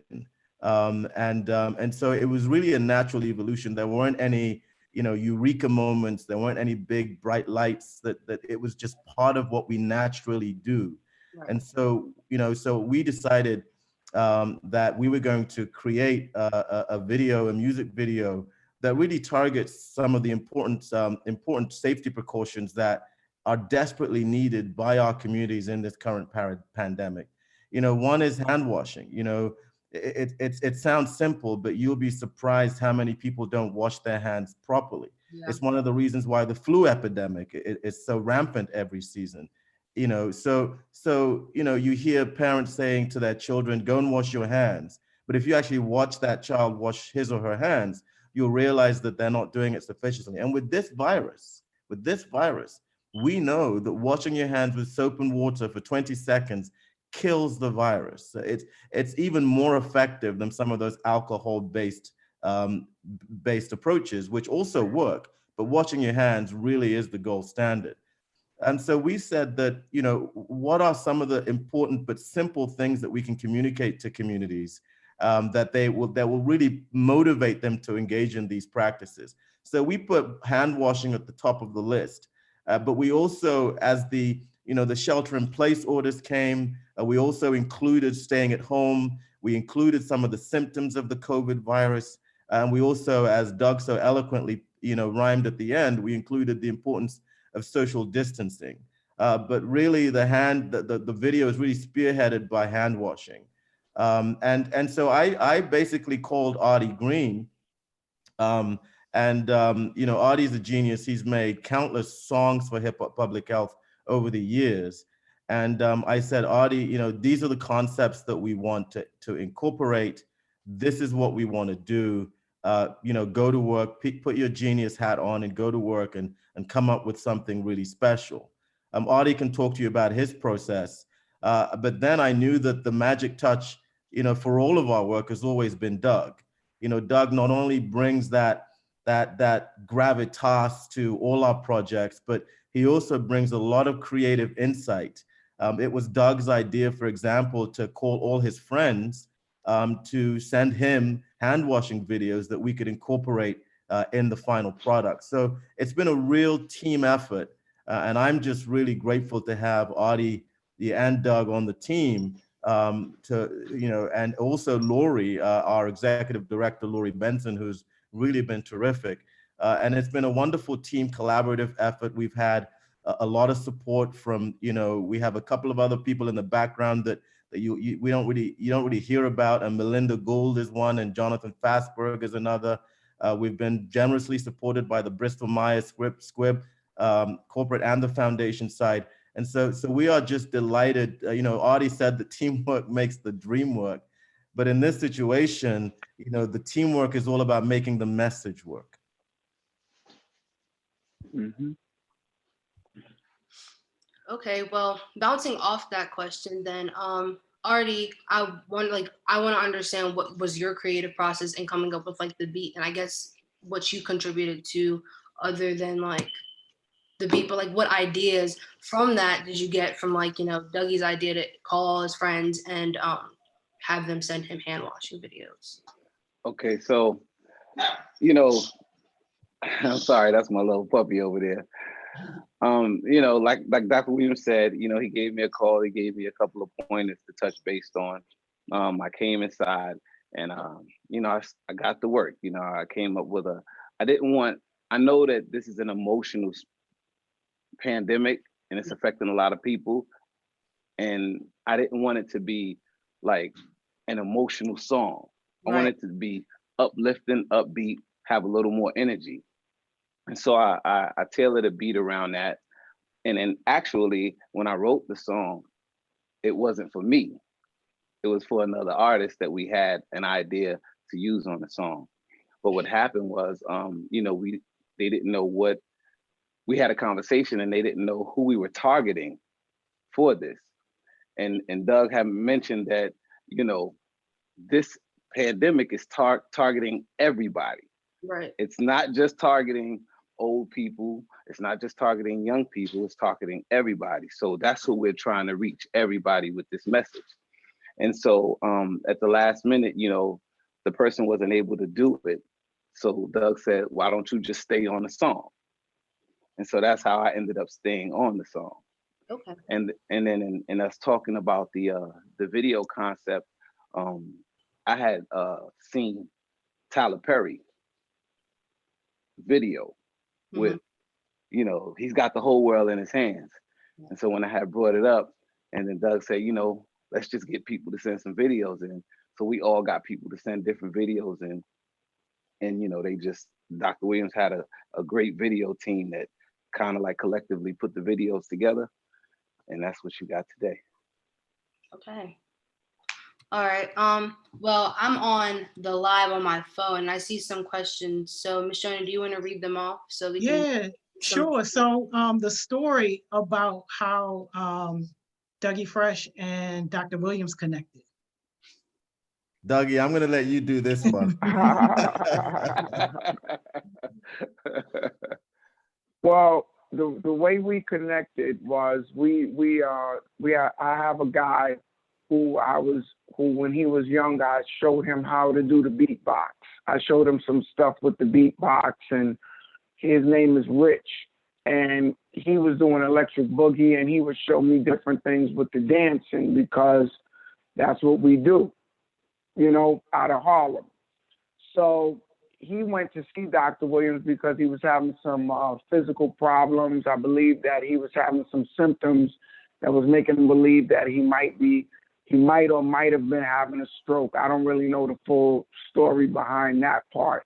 but then he came back to me because him and Dr. Williams started talking, and then after they started talking, he said that he knows me. My name came up in some way. I don't know how that happened. Dr. Williams knows that part. Doug. So he was beatboxing in my waiting room, right? Oh, yeah, he was. So when I was okay. walking to my clinic, he was beatboxing in my waiting room. And then when I took him into my clinic, I was running the electrophysiology lab at Harlem Hospital at the time. And when I took him in, I said, "Who taught you how to beatbox?" And then he said, "I learned from the best." I said, "No, you don't know Dougie. You do not know Dougie." And then he said, "Yeah, I know Doug." And that's how we started talking about you. See, I never knew that part of the story. You see, so this is new. This is good for me. So breaking all y'all news, looking at breaking news, baby. Yeah, all this right. So this guy, Rich, who's very, is a very good friend of mine. So basically, he said that I know somebody that would like to meet you, and he's looking at trying to do some things in the community. So I was like, okay, let's see. So what happened is that I met, I said first I was trying to set up a meeting because I tour a lot and I do a lot of shows all over. I'm constantly moving. It took me 6 months, Doug. It took me 6 months to get a meeting with you. 6 months. I have to pay you back for that, by the way. See, but so then when we did meet, we met at a vegetarian restaurant that was a friend of mine's restaurant, and we sat there, and I could tell that Dr. Williams was very, very passionate about wanting to do something for the communities around. I could tell that his heart was in the right place, and he needed to have a person that can take his information and communicate it in a way that everybody would get it, no matter what age it is.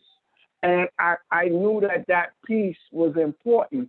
And I was always a person that was into health, wellness, exercise, that whole kind of thing back from the early days. So long story short, when we got together, the energy was great. And in that energy, he was able to give me information that helped me to make songs that we would use to help the younger people have a better understanding of sicknesses and diseases and things like that they can help their parents with. So say, for example, all of y'all on here that's watching this now, if your mother is sick, your father's sick, your grandmother's sick, your grandfather, sometime when you're young like me, I never knew how sick my uncle was. One time my uncle, he had kidney failure and he was on dialysis, and he was riding around with me. And, when you're young, you never can believe that a parent of your grandmother, your grandmother, you don't even envision them ever dying or passing away. But sometimes if you know little things that can help them, you can save their life. So Dr. Williams was giving me information that was given the kids. I was going to give the kids the information in a hip hop form, in a rap, so that they could take the information and save lives. So when he came up, it made it easy because he's the first hip hop doc. You see what I'm saying? And now the reason why he has that name is because he really listens and embraces hip hop music. He's not like a doctor who's just jumping on it because it's hot right now. If you go to his house or you look at you in his car, he got a crazy sound system. He's playing all kinds of hip hop records. You know what I mean? I wouldn't even be surprised if he was a DJ at one point or something. You know what I'm saying? But the point is that when you know somebody who can connect with you and they have respect for the craft that you do, and they're not just using it, it makes it easier to connect with the person. So we made a lot of songs, and those songs we made before this song saved a lot of parents and grandparents' lives. So that's how we kind of got together. And then it organically came because Artie was at my house, Easy AD, who's a very close friend of mine, who's a hip hop pioneer who I learned from coming up. He was at my house, and that happened, and each little piece came together in an organic fashion, and we knew that everybody that was a part of the team was supposed to be a part of the team. It's like you kind of know, you know what I mean? Or like when you're putting together a championship basketball team, you know, you draft somebody, but you know that that person will be good on this team to make the team win. So the end result is this 20 seconds or more. And hopefully this song will do the same thing that the other songs did, because those songs we made before saved lives.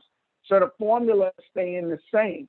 We just want the younger people to remember, if you just washed your hands before you came in the house or after you came in the house, and you know, and you did those basic things, you'll save your grandmother's life, you save your father's life, your sister, your brother, because they may not be as strong as you. So you got to try to keep your hands clean, because you don't want something to happen to the people that you love. So that's basically how we got together. And you know, and now he's rapping and everything. I don't know what to do with him now. Like, he's a whole nother level.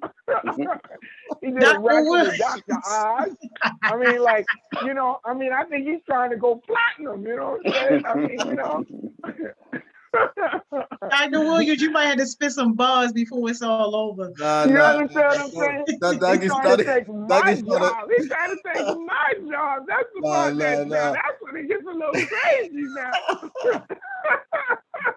Look, I just followed Dougie's lead, you know, between Dougie and Artie and AD, you know, sometimes. No, hold on. He said one time we was in there, he said, yo, I hear you rapping all the time. He said, yo, I think it's time for me to do my thing now. You know what I'm saying? And then he called in Dr. Oz. So all y'all that don't believe me, you got to go to Hip Hop Public Health. You know, go to the Instagram, and it's posted on the Instagram, right? The one with you and Dr. Oz rapping. Is that on there? God. Oh my God! Y'all got to see what I see. Come on, hey, man. You know, we on it. But let me just say this, right? So, you know, I'm the type of physician that will do anything that I can possibly do to help people and to save lives. If I have to work in the emergency room and fight, you know, to keep people alive there, I'll do it. If I have to do that on the floors of the hospital, I'll do it. If I have to jump on one of Dougie's rap songs just to communicate a message, I'll do it. You know, the key is doing whatever we can do within our power to help other people. And sometimes that means going outside of our comfort zone. You know, rapping or hip hop certainly is not within my comfort zone, but I felt it was necessary for me to marry my medical skills with Dougie and Artie's hip hop skills to come up with something that would really resonate with the community. Yeah, and it's last thing I want to say on that is that, and so, see, this is the piece that's the most important to understand, is to understand out of everything that you hear today, that collectively is how it works, because the information that I may rap about or Artie may rap about has to come from a source that's reliable, that understand what's necessary to fix whatever it is that's going on. So Dr. Williams will give us information. And then, you know, in regards to the music, Artie might make a beat, and when he makes that beat, the beat is just like, it relates to the audience and to the people that love hip hop and beyond, because he puts melody. He doesn't just do hip hop, he does R&B. He does whatever it is that's necessary, like Dr. Williams said. We all are here because of the love we have for people. This is not a get-rich money scheme. This is not like, you know, we shooting videos and we just trying to, you know, get a check over here. This is so that we can save lives. Our money is in the amount of lives we save. That is the money for us. If we save no lives, we're broke. If we save a lot of lives, then we're rich. So we want to be rich in saving lives because the money is insignificant. You know, you need a little money to survive. Those little coins you need to survive is one thing. But our payoff is in how many people can we educate to save lives and how many lives can we save. And that is the motivation behind Hip Hop Public Health. That is all that's behind it. That's major, Jules. That's major, Jules. I'm gonna take just 2 more questions from these young people in the comments, and then Amaya, I'm gonna let you get back. Artie, I think this is a question for you. This is from a 16-year-old, Lyrical J. She says, have you ever considered doing commercials? Because she thinks that some of the segments would be cut down for a younger person because it's catchy. And I'm assuming she's talking about like that teenage population for them to share. You know how like Instagram do like the 60-second, 30-second Right, thing. right. I think actually Dr. Williams was going to incorporate some of those clips into Instagram for that. But you know, I never have a problem with doing. Yeah, we have TikTok. a TikTok. We have a TikTok, but we have a 1-minute version on TikTok, and yeah. So we're doing the Artie's actually been clipping a lot of the track into little pieces, and we've been giving them to our production team, and so yeah, we've been doing that. That's I'm awesome. gonna do a TikTok too. Oh, you? Yeah, right. I'm gonna do a TikTok today. I'm gonna do one today. And Dr. Williams, I think this is a question for you. Cam, who is a 16-year-old business owner, shout out Chaos Smoothies. She said, why does 20 seconds help? Well, you know, this is Great question. That's a great question. This is a recommendation that comes from the CDC and also the WHO. And it's probably based on, you know, some science. What we do know is that if you wash your hands for 5 seconds, for example, we know that it's not effective. But the longer you wash your hands, you know, 20 seconds is probably just a minimum threshold. Obviously, you can go longer than that. But I think that is the time that's really required to know that all those pathogens, those viruses and bacteria that are on your hands, you know, in and around all the dirt on your hands has been scrubbed off. So, you know, these are CDC recommendations, WHO recommendations. Many of these recommendations are based on some science, but it is a minimum threshold. It's not, you have to stop at 20 seconds, but it's a minimum threshold to ensure that your hands are sanitary. That's great. Thank you so much. Amaya, I'm gonna pass it back to you. I'm gonna keep an eye on the comments for youth comments specifically. Okay. So, well, I'm not sure if you guys know this, but a lot of the heartbeats are youth rappers, and I'm the only singer as far as the heartbeats go. But I think a lot of us struggle with understanding, you know, what kind of respect that because Doug, you were talking about like teamwork and like who, you know, you have to understand who's good for your team, especially like with sports teams and stuff like that. But what would you say is the best thing to look in? Because I know personally I've gotten into the mix with working with the wrong team and then getting screwed over, and then just a lot of stuff after that with like trying to rebuild and trying to start, you know, back up and get back on top of my stuff. So what kind of advice would you give to us about, you know, making sure, or like characteristics that we should look for in a team? That's a good question. Well, this is my answer.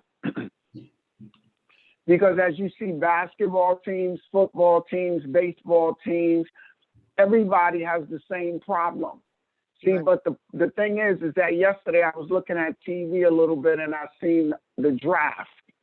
And I seen them have the draft online, like meaning like it's people doing the draft from their house.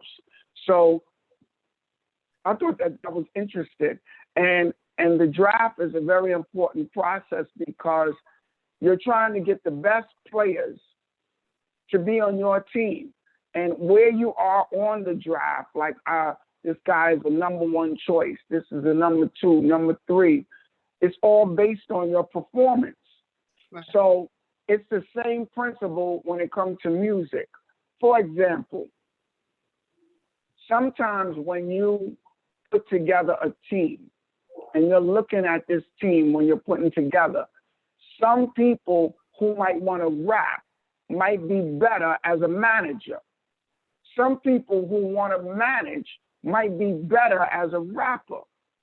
So the problem is that the rapper who can't rap want to be a rapper, and the manager who's a great rapper don't want to be a manager because that might not be where their head is at.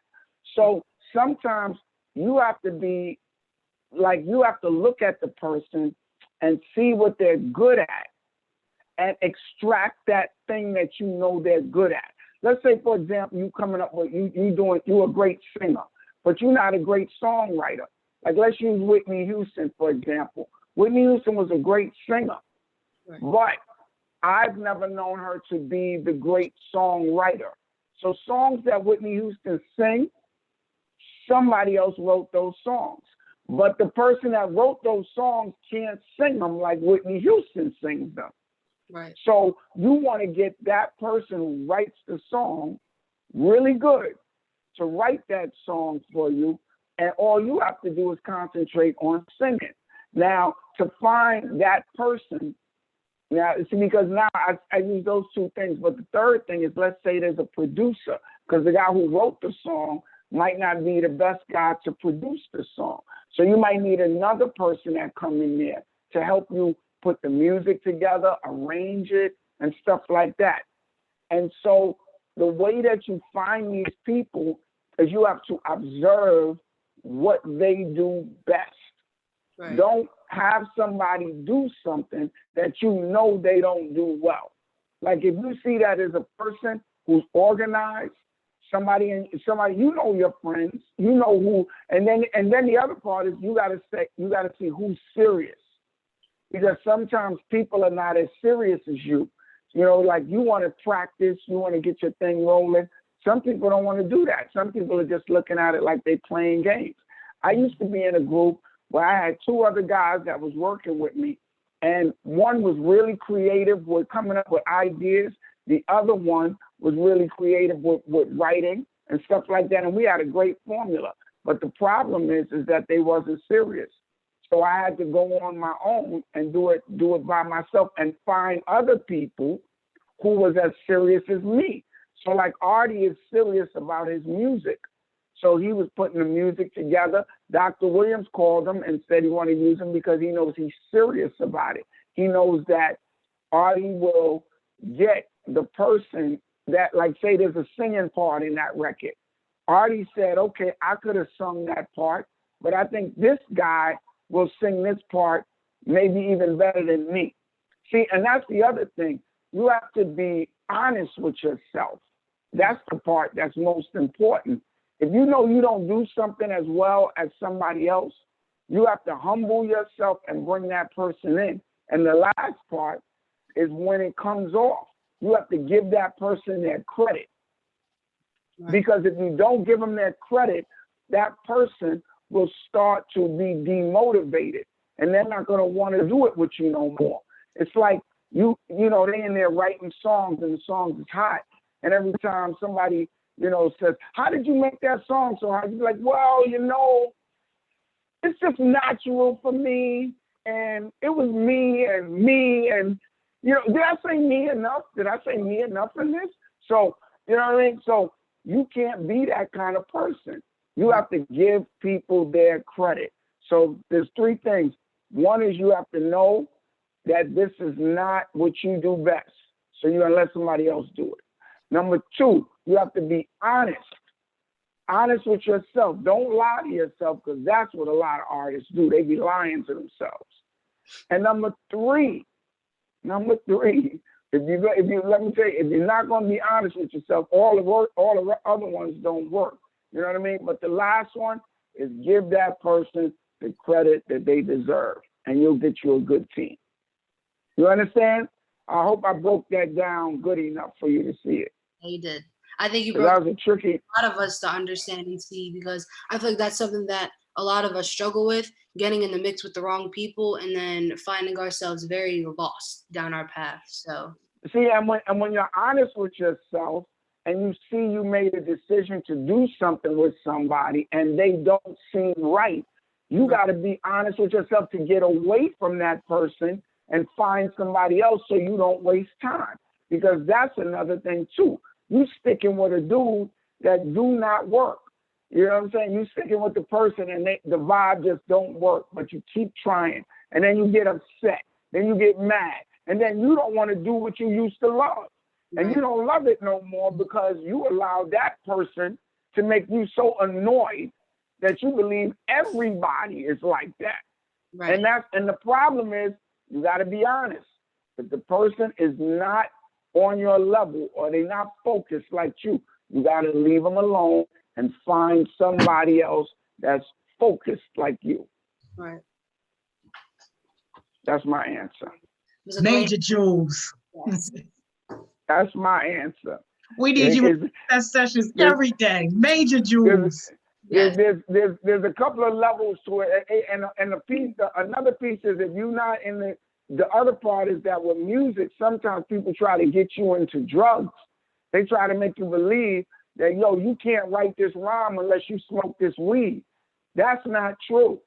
That is not true. You can write a rhyme better than a person that's smoking or drinking or whatever. You ain't got to get in. You don't need nothing to get you in a zone.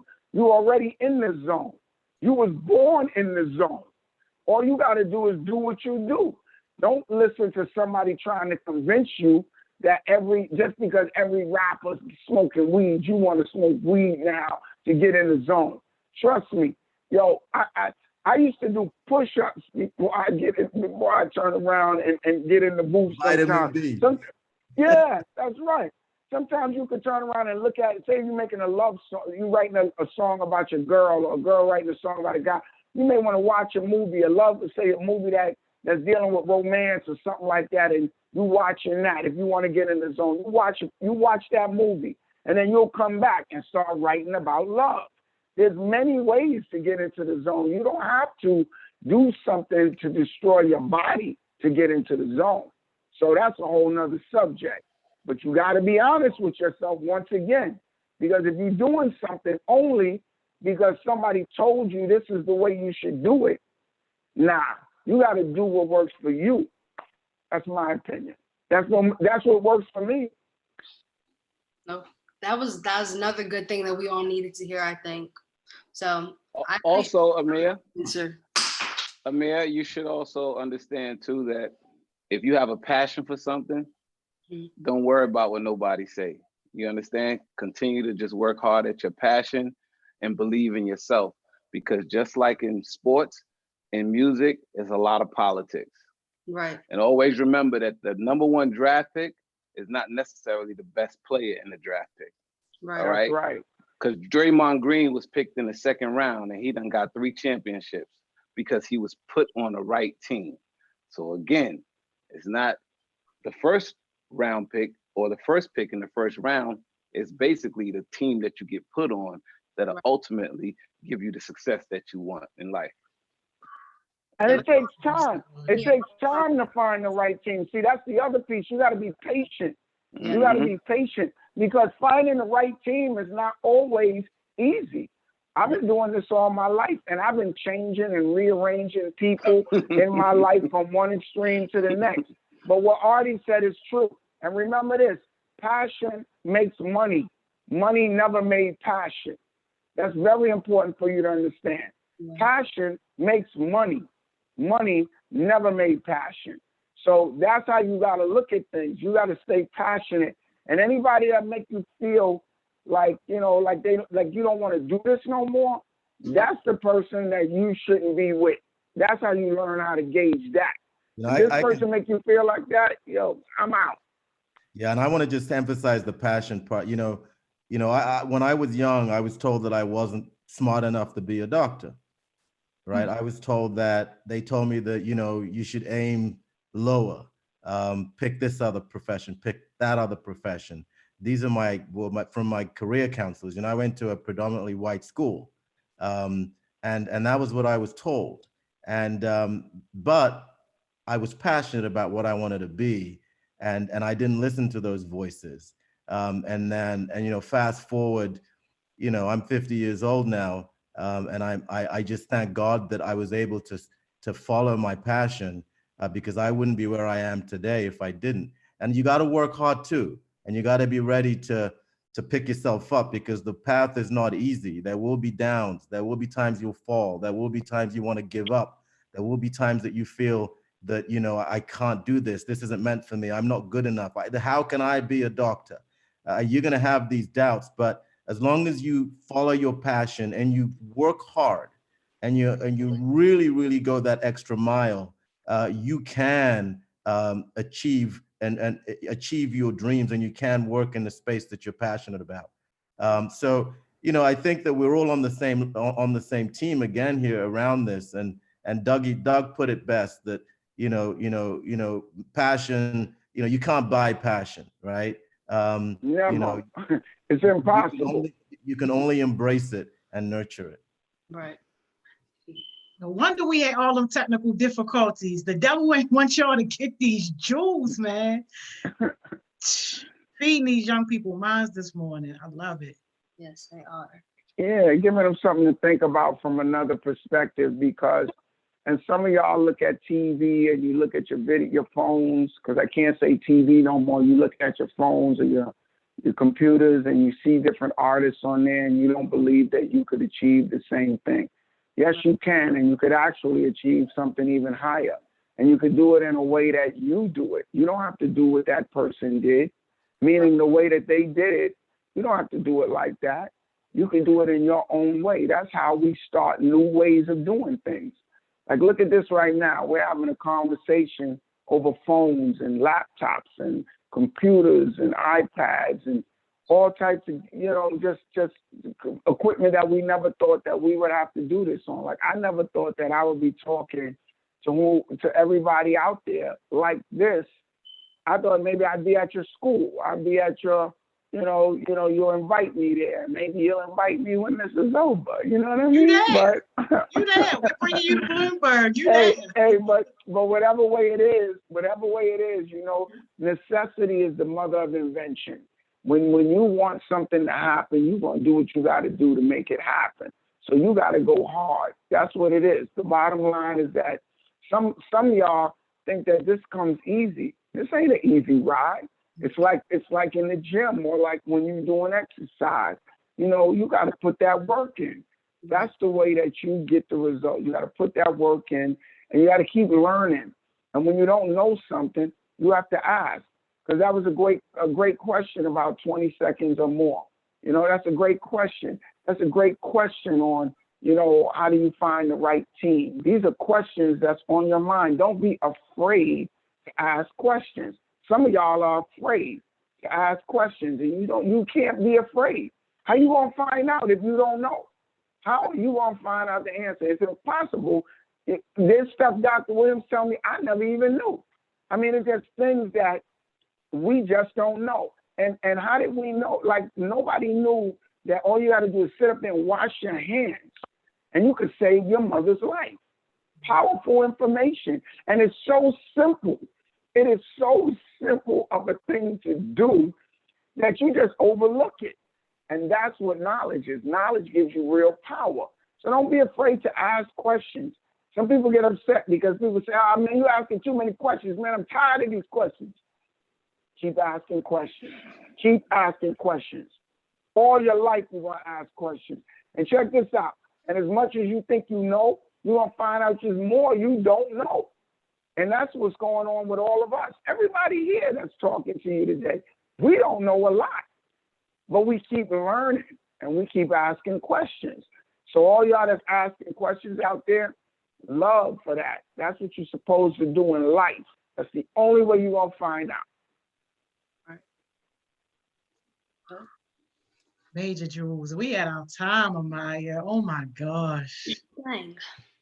Okay. Well, we're gonna come back. We're gonna come back for y'all. You know what I mean? We're gonna come back. If y'all want us to come back, y'all hit us up. Don't be afraid.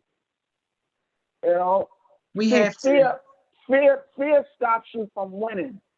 next time we talk, we'll talk about fear. We'll talk about that. We that got one you. there is that's a specialty for me.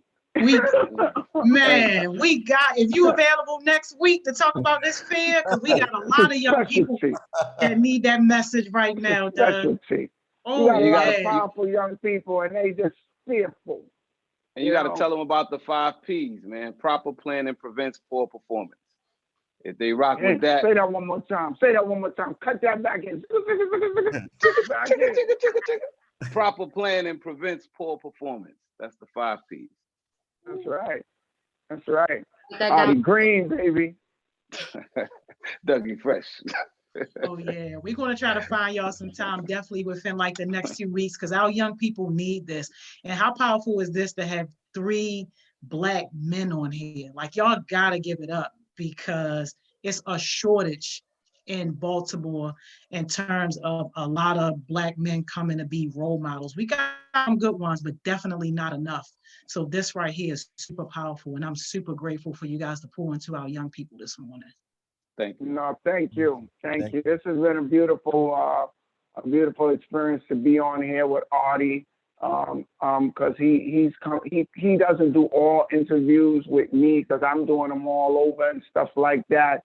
And when he gets in there and he's able to contribute and lend his energy to it, I'm always happy to hear him talk, because, you know, outside of just him being a producer and a good brother, you know, he has a lot to say, because he has a tremendous amount of experiences in areas that I don't have experience in. And I know his knowledge will help stop a lot of young brothers and sisters from making a lot of crazy mistakes, you know what I mean? So there's more to this than just what you see, you know. All of us came together, I personally believe, for a higher calling, and that calling is this video and stuff like this, which is in this time when this is necessary, you know, just telling y'all to wash your hands and sending that message to your family and pushing that to your friends so that you could save family and friends and people that you really care about. Don't be afraid to tell them to wash their hands. You go in the bathroom with somebody, you know they don't never wash their hands, ever. I tell them, say, yo, B, you got to stop playing games, man, and wash your hands, man. Right. Stop playing. You know what I'm saying? You got to stand over them. Stand over them. Yo, you got to wash those hands. You understand? Wash those hands. Hey, if y'all watching, hit Doug up on Instagram, man. Screenshot this right now and tag him. Hashtag wash your hands, y'all. And then you say, show me. And when they leave, you better show me. Show me. We actually have a challenge. We have a challenge right now. We're looking for everybody to kind of take selfie videos of them washing their hands and send it to us.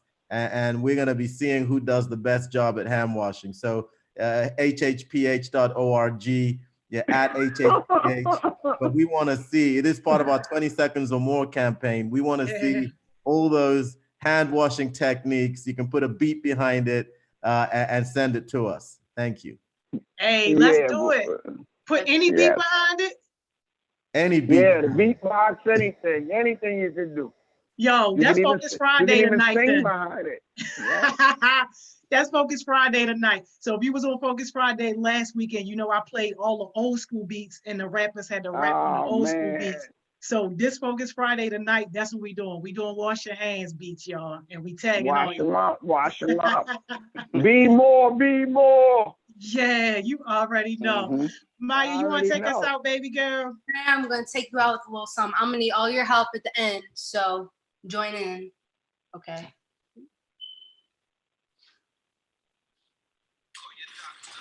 No respect, don't go running to the hospital because you could be a great. What's the name, player? You ain't seen You see the movie? Kind of like the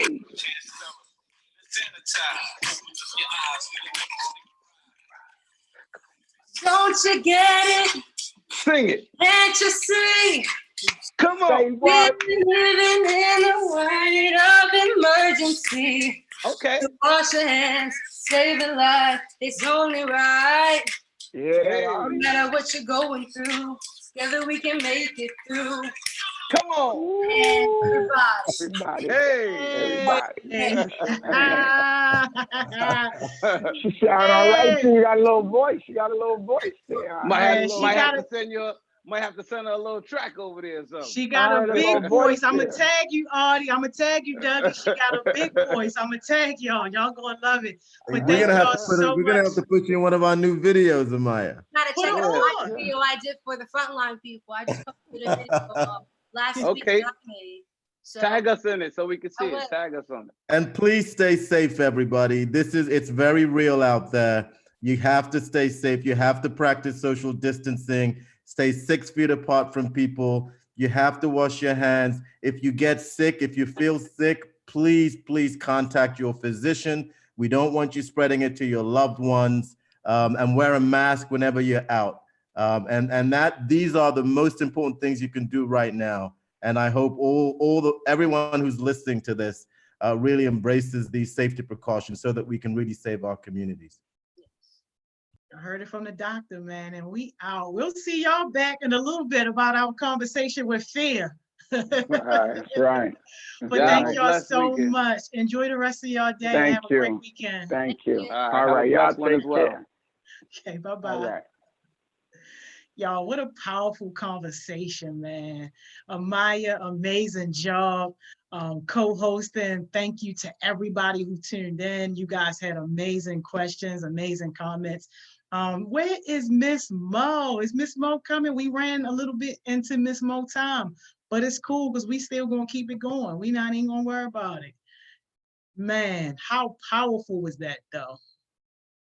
Extremely powerful. I'm so excited, yo. And we're gonna do that challenge tonight. I'm so serious. The wash your hands challenge on Focus Friday. That's what we doing tonight.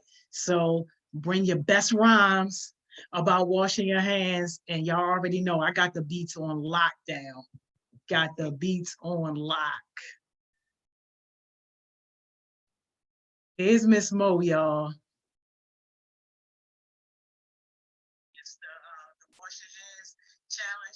There she go. Hey, Miss Mo. Hey. What's up? How you doing? Good. How are you? Good. I can't complain at all. Blessed. Had a great session. Our baby girl Maya killed it as we knew that she would. I watched it. I watched the whole thing. Oh, now you watched the whole thing. I did. I watched it. Well, I watched the beginning and I had to take a little break in the middle and then I watched the end. Y'all crazy. You're crazy. It was really, really good. And then when I seen back then Maya was singing, I was like, oh, yep. Yes. Because I haven't heard her sing in a while. So I know. Yeah, no, Maya definitely did her thing. She definitely did her thing. Yeah, I was just waiting for my cue, because I was like, they still on, let me not interrupt. What's going on? Yeah, no, it was all good. It was a great session. Miss Simone and Taylor had a great session earlier before talking about peer leadership, and then the whole situation with Dr. Williams, Mr. Artie, Dougie Fresh, and Maya, again, amazing. Definitely special shout out to Hip Hop Public Health for helping us to pull this together and make it happen. Like amazing job. Yeah. I caught a good majority of Simone sessions today too. See, I'm getting better. I'm getting better. You don't even care. Whatever. We're gonna get it together. You don't even care. Oh, why? What are we talking about today? We are gonna talk about a letter to your past, your present, and your future self. We're gonna do, me and you, we're gonna do like a live kind of session of the letters. But but it's really just to like do reflection, and it's really just to kind of put you in a place where you're like, okay, I was here at this point, I'm here now, and this is where I want to go. And the hope is that people actually write the letters. And I'm gonna kind of talk about my experience with doing this activity and like how it was helpful to me and how I think it would be helpful to everybody else. Okay. All right. So we writing letters to our present, past, and future self. Yes, yes, we are. Hey y'all. So here we go. We're gonna start off with a question, and me and you gonna answer it. All right. So, what is one of the hardest lessons that you had to learn? Excuse me. Oh my gosh. One of the hardest lessons that I had to learn is that sometimes even people that love you don't support you and won't support you. That was hard. Have you been able to kind of overcome, like, what did that look like for you? So when you were in it, how did that look like? And then when you were kind of like you realized it, how did that look like? Does that make sense? Yeah, I mean, when I was in it, it was hurtful. Like it was very, very hurtful, especially when somebody was constantly, telling you that they love you and, in ways showing you that they love you, but then not supporting you with, something that you felt like was your life's work. Like it was kind of devastating. But with the type of mindset that I have, like I don't care what's happening around me or even in me, I'm still going to do whatever it is that I said that I had to do. So it didn't stop my productivity, but in a lot of ways, it definitely broke my heart. It never broke my spirit because, my spirit is controlled by me, but it definitely broke my heart. And it was a rude awakening. Like, wow, how can people say that they love you and, claim to really mean it and then turn around and not support you with something so serious? Yeah, yeah, that is definitely rough. That's definitely rough. Thank you for sharing that. And of course, I'm going to share as well. So, one of the hardest lessons that I kind of had to learn was that your natural talents will not sustain you. Um, and so what I mean by that is like you can have natural talents, you can have natural abilities and natural habits, and you can be good. You can definitely be good with those, but you're not going to be great and you're not going to be the most successful that you can possibly be. And so I just kind of like had to realize that in a sense because I felt like at one point in my life it was like, okay, like you don't really have to do too much. Like you're already kind of good at the things that you're doing. And then I got into like harder situations. I got into things where I could not rely on what I was just born with. I had to, gain certain skills. I had to work harder. I had to seek out information. Information was not going to come to me. So that's kind of one, I guess, the hardest lesson. It's not the hardest, but it's one of the hardest that I had to learn. So yeah, man. Someone said I had to. Oh, Cam said, "Hey y'all." Cam said I had to learn that I can't do it all by myself. Since it's hard to rely on people. Definitely, Cam. It can be. You may want to do everything yourself because some of us operate off of this mindset of I can only do it the way that I can only do it right. It's only me that can do a certain thing, correctly. It's only me that can do all these tasks. But that is not the mindset to operate out of. That is how you burn out. That is how you do not learn. That is how you create a product or create a thing that is not at its highest quality. So you want to just, I definitely agree with that, Cam. I definitely, you cannot do it all by yourself. Melvina Warren said, everyone will not treat you like you treat them. Absolutely. and you definitely kind of have to, you definitely have to understand that. You definitely just have to understand that. Now, it's up to you if you want to give people the energy that they're giving you. I personally don't operate from that mindset. Like if somebody's treat me grimy or treat me petty or whatever, I don't like to respond with, griminess and pettiness. I still try to operate from a place of kindness. I still try to operate from a place of respect. And that may look like, me actually continuing to have contact with you, or that may look like me falling back. But either way, it's not going to be like me operating from an evil space. It'll be hopefully me operating from a place of grace and a place of humility. So thank y'all for saying those two lessons that you had to learn. I appreciate that.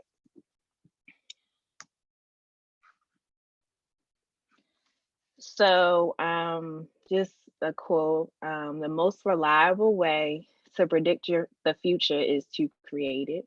Um, so don't let people determine the future for you. Don't let people determine what you're going to do and what you're going to be. You hold that completely in your hands. Yes, there will be things that you cannot prepare for. There will be events that happen that you're like, okay, this was not in my plan. Your plan is not going to go exactly, how you want it to go, but ultimately, you need to know how to kind of recollect yourself. You may have to redirect your path. Well, not redirect your path. Alter the steps in your path, and then ultimately achieve whatever you're trying to achieve. I thought this quote was appropriate because we're going to talk about like our future selves, and we're going to talk about things that we want to accomplish, but we're going to start at your past self. And so this is, whoever's watching right now, this is a task to you. This is going for people that are watching live and people that are watching the replay.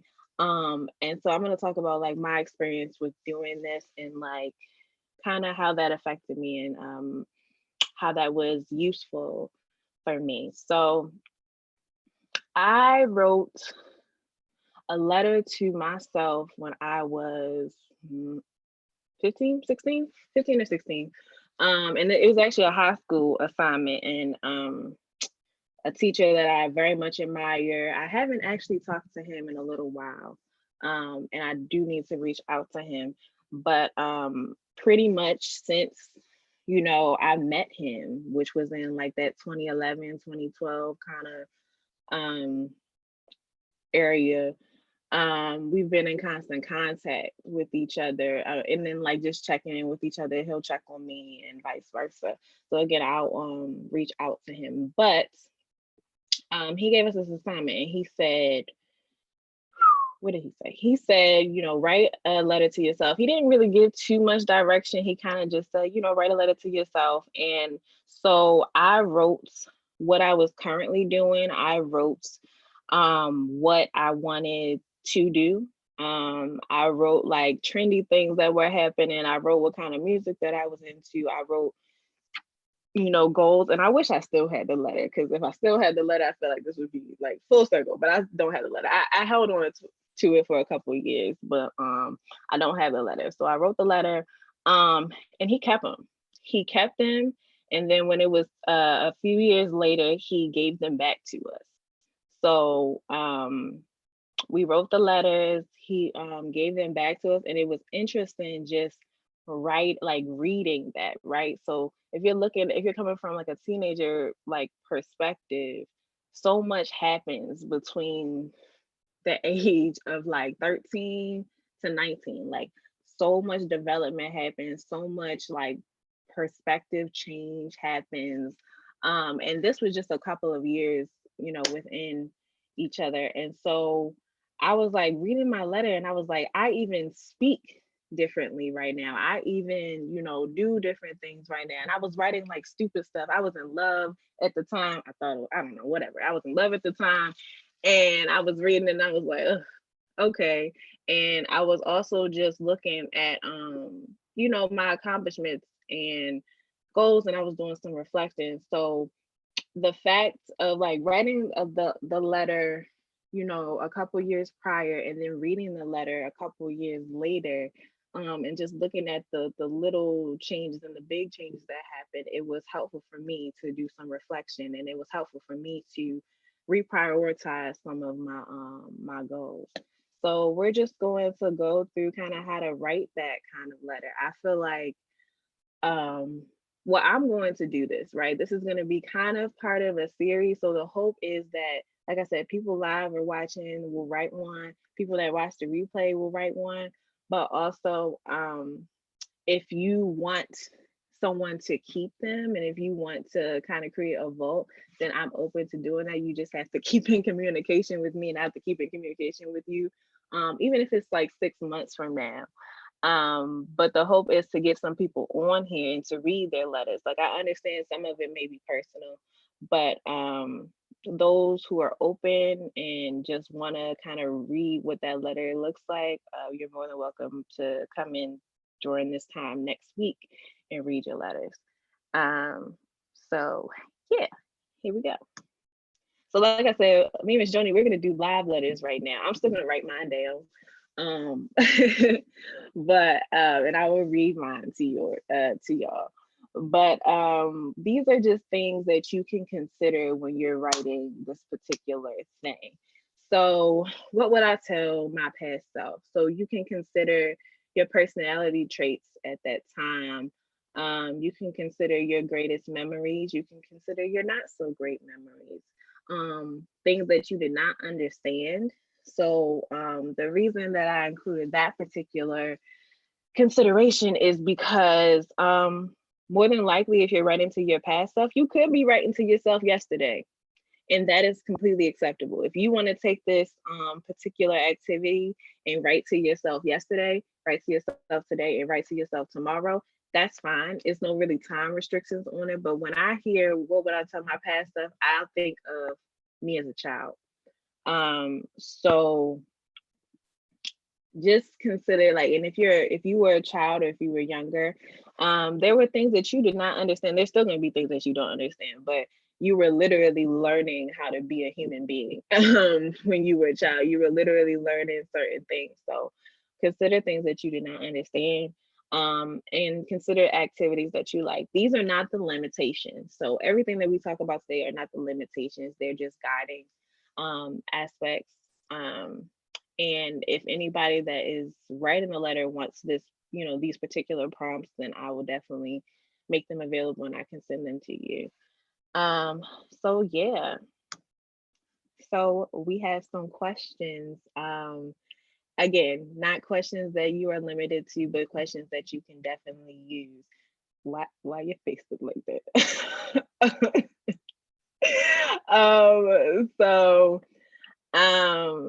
Miss Joni, I know I sprung this on you, and I'm not even gonna lie to you. I sprung this on her, y'all. So if you cannot think of an answer in the moment, that's completely fine. But we can definitely pick out questions that you have ready-made answers for. Can you stop slighting me, yo? I'm not slighting you. I'm just stay ready, so I ain't never gotta get ready. It's okay that you just sprung it on me, but stop slighting me. I'm going to do the whole thing. Whatever the whole thing is, I'm doing it. I'm not cheating. Thank you.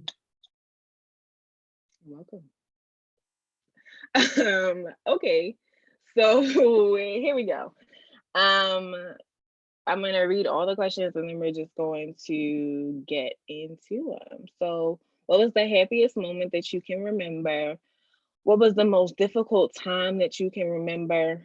What do you wish you could have stood up for? What did you like to do? What were your passions? And what and who did you love? So here we go. Somebody, this is either Miss Squirrel or Raynaya. I don't know which one, but they said they can't hear. I don't know if that's true. Can y'all hear? Can y'all hear us? That's probably Naya. Okay. Well, I hope that everybody can hear. No, they'd have jumped on us if they couldn't hear us. Okay, cool. All right. What was I saying? Oh, what were your passions and what and who did you love? So am I writing this out in a letter, these questions that you got, or are we just putting answers to these? So these are things that you would include in your letter or that you can include in your letter. So I recognize And it's not, I'm not slighting nobody. I'm just saying that your letter will include like things that you want it to include. So these are like prompt questions. These are guiding questions for people that may not know where to get started. But yes, you would answer the questions and you would expand on the questions. So if you say like, what did you like to do? You would list the activities that you like to do, but ideally you would say why you like to do those things at the particular time. And when you write to your past self, make sure that you determine what era you're writing to. So if you're writing to your 2-year-old self, your 10-year-old self, your 14-year-old self, whatever, determine that kind of thing. And if you want to just put all your childhood, in one kind of bucket, then that's fine too. These are loose prompts because I don't want to put restrictions on what things may look like for people. So yeah. Okay, but so if I already know what I want to say to myself, but it don't necessarily include these, that's okay as long as I write a letter to myself. Absolutely. This just to help people if they're having a hard time thinking about what they want to say. Absolutely. Gotcha. Yeah. So all right. So what was the happiest moment that you can remember? And so for me, this is like such a random moment, but for some reason I remember my second birthday. I don't know why. I have no idea. Like I have no idea why. And they say like sometimes you like have flashbacks to your childhood, and sometimes you just kind of may remember certain things, but you don't know why. So I was my second birthday, like I had like just well, I didn't. My parents had, my family like come and just kind of like just had like a little like party for me. It was just cake. Somebody got me like one of the dolls that I really, really wanted, and people were just around me, and I didn't understand what that meant at the time. Like I just knew like that my family was around, but I was turning 2, and the reality is like a 2-year-old's birthday, a 1-year-old's birthday, like like it's not really for the child. Like yes, you're celebrating the child, but it's more for the adults, and it's more for just kind of like the fellowship of people. But I was just like so happy. Like I remember I was just running around, running around, just like music was playing. Of course, there was cake, so like 2-year-olds love cake. And everybody around me was just happy to be there, and we were just, family was just being supportive at the time. So that is a very random moment that I remember, but yeah, that would have to be probably one of the happiest, maybe not the happiest, but one of the happiest. Yeah. Miss Tony. Oh, I was writing my letter. I thought you said we didn't have to answer that. I thought you said these questions were a prompt to help people who didn't know what they wanted to say in their letter. Like, yeah, you do. Oh, okay. That's fine. I didn't know which one you were doing. That's cool. No, I thought that's what you just explained to me. I did, but I didn't know which choice you were making. I didn't know if you were going to follow the prompt or if you were going to do an actual letter. Oh, I'm writing already. I'm on my second paragraph right now. Okay, cool. Great. All right, so I will follow the prompt, y'all, because I didn't write my letter yet. So we follow the prompt. Well, I didn't write my second letter to myself because I already wrote one. But so what was the most difficult time that you remember? We're gonna come back to that. What do you wish you could have stood up for? So whenever I was younger and I was asked to do something in front of people, it could have been 2 people, it could have been 500 people. I would, I would want to say no, and I would want to be like, not my thing or whatever. But that's not something that's understood, right? Like parents, adults, family, friends that are older, adults that you may look up to, they don't understand. Like sometimes they just tell kids, do the thing or do something or get up there and speak or go up there and sing, girl, or whatever. And that wasn't my thing. I did not like public speaking. I did not like having to proclaim myself in front of people, whether it was just a regular conversation, because I was a silent child. I wasn't mute. I could speak, but I was just a silent child. So I just and so when people would ask me, like, so I was supposed to be part of a wedding. I cried. Whenever I had like a part that I had to do, whether that be in church or just like out in school or something like that, I cried. And that would be in the moment. So like I would say like I could do it. I might have been nervous and cried prior to that, but I would get on that stage or get on that platform and literally cry. And everybody was looking at me. So I wish that I was able to tell people why that was a fear of mine. And I wish that I was able to ask, how to overcome that.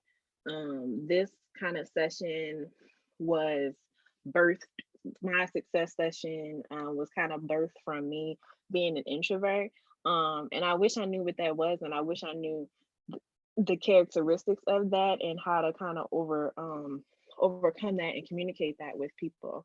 So I wish that I could have just stood up for myself and stood up and knew, how to say like, hey, this is not my thing. And if can somebody help me? Versus just saying like, go up there, you do it, everybody else is doing it, things like that. So I wish I could have stood up for that. What did I like to do? I liked to play. I wanted to be I wanted to be a fashion designer at one point, so, or like an artist. So I love to draw. I love to create. I love to be, with my friends. I love to, and this says like, but you can do love, or you can do like and love, or you can just do love. Whatever you want to do. I like to go to school. I liked like being in school. I liked, yeah, those are just some of the things that I liked. What were your passions? Like I said, I wanted to be a fashion designer, but I also wanted to be a marine biologist, but I also wanted to be a teacher. And those were all my passions at one point in time. So yes. Again, wanted to be a singer, can't sing. So, and that's still a passion of mine. I'm not giving up on that. I want to be like a musical theater person. Well, I mean, I am giving up on it because I don't have any, like I can't, not that I can't, but I'm not proficient in those musical theater aspects. So, so yeah, you need like talent for that. And then what and who did you love? I loved, my parents. I loved my family. I loved my friends, my best friends at the time. And I loved just being alive and being like, I wasn't really free spirited. I wasn't really a free spirited, worried, lacking worried child, but I was just, I was taken care of. So I loved that. So definitely. Hey Renaya. Kim said she can come. Oh, hey Mar. Kim said she can come on next week. Yes, Kim. Yep, you in. There you go. You got a spot. My happiest moment was vending at the Afrin with my father. Oh, that's cool. What did you what were y'all doing? What service were you, promoting? Because that would be an interesting story to hear as well. Chaos Woolies, of course. Okay, was it for real? I know that, Ken. I mean, I didn't know if it was her current thing or if it was like something in the past. But okay, if it was KRS Movies, then that's cool too. Movies. She consistent with it. My letter is ready whenever you're ready for it. Just let me know. Okay. Night. Hey, Miss Jenny.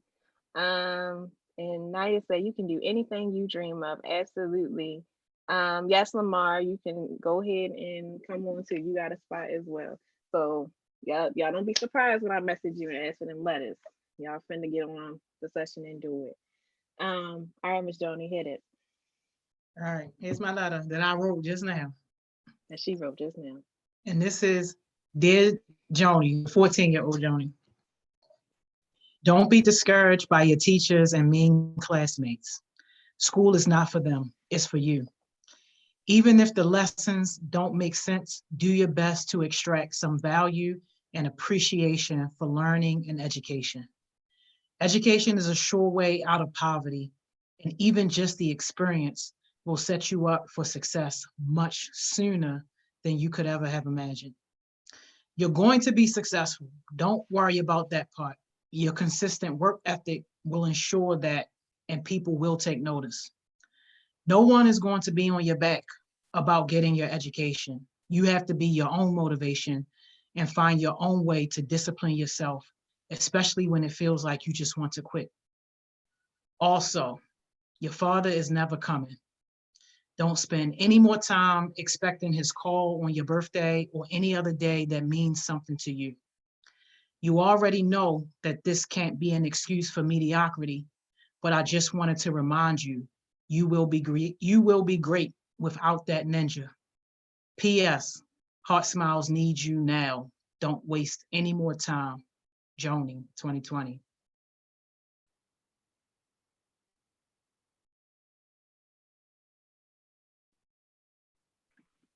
Thank you, Miss Joni. Was that how did you feel writing that to yourself, to your 14-year-old self? I mean, I felt like I wish that was a reality. Like I could really have done that. Like that was like a thing, because it really forces you to reflect like where your state of mind was, what you were doing and what you were thinking. And while I am truly, truly grateful for where I'm at in my life and for all the things that I've been able to accomplish despite my path and my just my personal journey, like it really does force you to think, like, you know, what's something that you would change? And like that whole education thing is definitely something that I would have changed. I'm glad to be a messenger, to be able to tell people that you don't necessarily need what society considers a formal education to be great and to be successful. I'm glad to be that messenger, but certainly if I could change it, I would change it, and I would have taken education more seriously. And that's mainly because I know I would have reached this place a lot further sooner.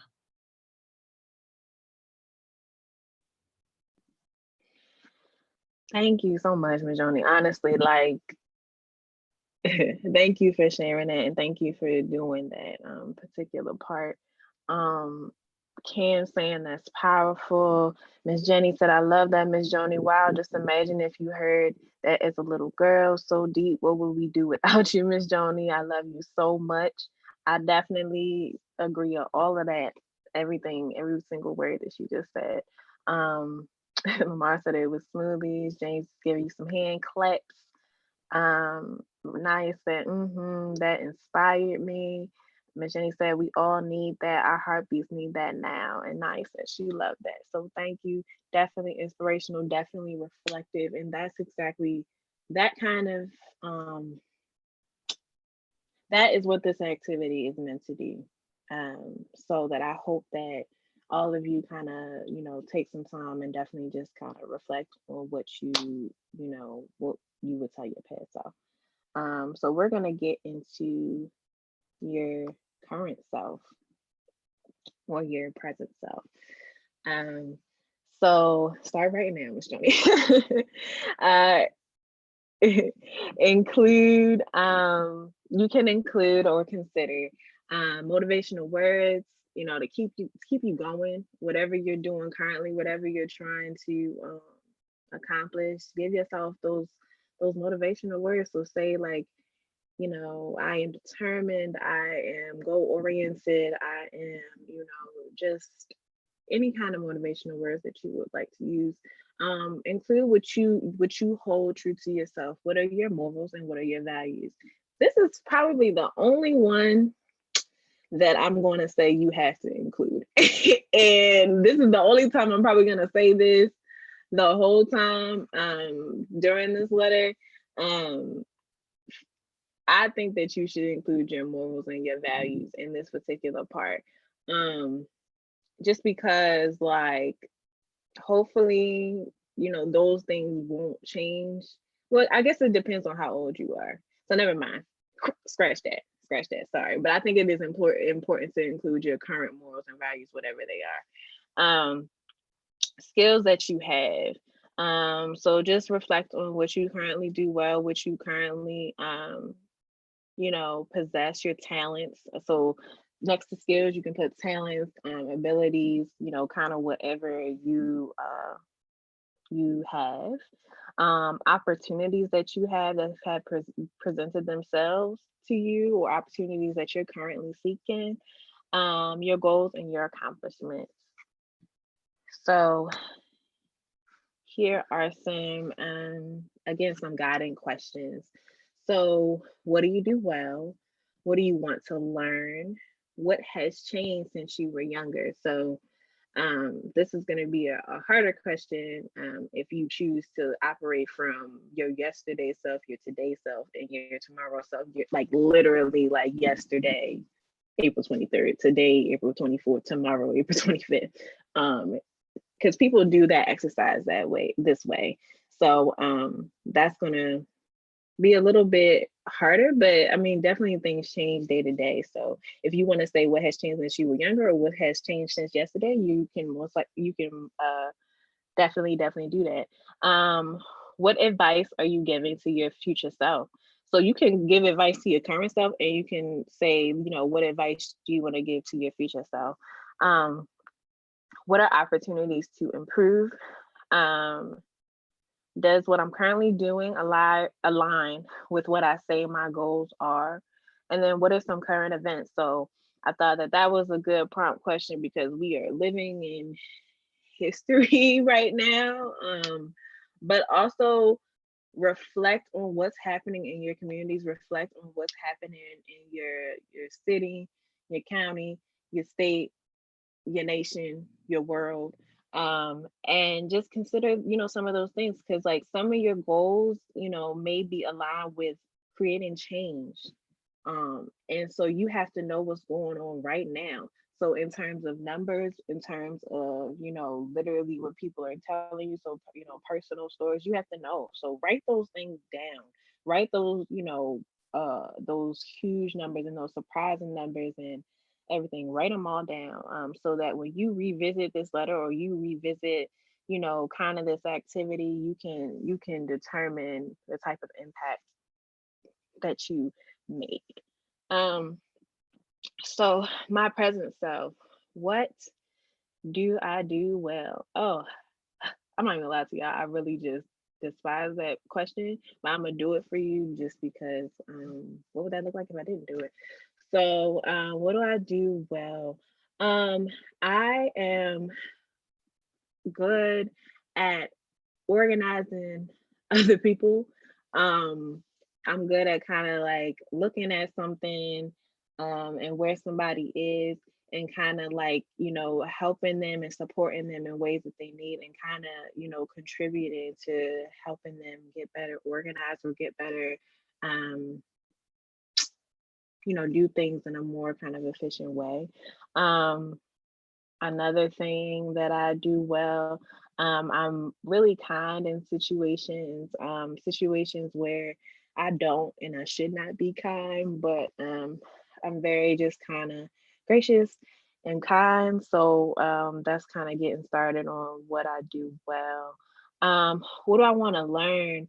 Um, I want to learn just how to be, like, more powerful. I want to learn how to make my presence, something that people are excited to have. I want to learn how to better voice my opinions, and better, kind of be in a place. Yeah, I just want to learn how to better voice my opinions, and I want to learn ultimately how to be a great woman, and an impactful woman, and an influential woman.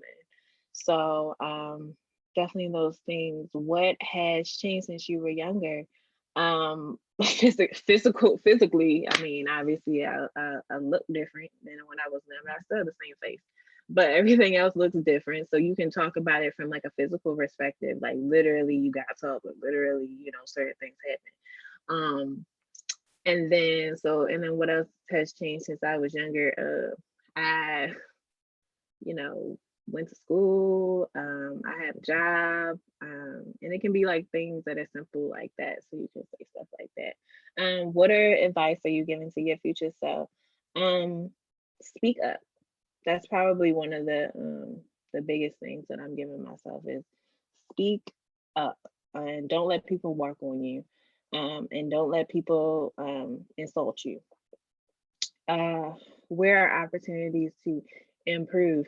Everywhere. They're everywhere. Opportunities are definitely there to improve. So I can improve as an employee, I can improve as a daughter, I can improve as a cousin, as a friend, as an aunt, as a godmom. Like I can improve kind of everywhere. And I think it's important to realize that even if you think that you're the best at something, and even if you're like literally doing something and it says that you are the best. So if you're running track and you come in first all the time, you're literally the best. Like, you know, if you're like number one in the state or whatever, you're literally the best. But just recognize that there are always ways to improve. There's always ways to get better. And then that's what I'm currently doing, along with what I say my goals are. Not all the time. No, not all the time. So, and then that would be my responsibility to expand more on that. So yeah, again, just prompt questions. You don't have to answer these questions outright. And then what are some current events? Corona, COVID-19, Rona, whatever you would like to call it. That's a current event that's currently happening. Homicide rates in Baltimore are just incredibly high. Donald Trump is somebody's president. You know, things like that. So you can do that. You can say like good things that are happening as well. So yeah. Miss Shona, you ready, or you need a little bit more time? Oh, I'm ready. Okay, here we go. I just wrote this. Just wrote it. All right, and this is my letter to my present self. All right. Dear Joni, it's not your fault when some kids fall through the cracks. It's not your fault when some kids choose to ignore the lessons you're teaching. It's not your fault when some kids don't pick up the blessings and opportunities you make available to them. You are doing way more than what anyone can expect, above and beyond considering any metric. They have to do their part. They have to want it. They have to see their potential for themselves and want more for themselves. Yes, it's heartbreaking to watch kids you love and see as your own bury themselves in graves of mediocrity and mental poverty. Your mission was never to help everyone. Your mission was to help one. The one who wants your help, the one who wants to be better, the one who is willing to work to be better. Keep making moves, Joni. A lot of adults are sick. They think you've changed, but no one works this hard and sacrifices this much just to stay the same. Keep your focus just as you have been and stay away from the negative vibes. HeartSmiles will birth the next leaders of the world. Trust that. 2020.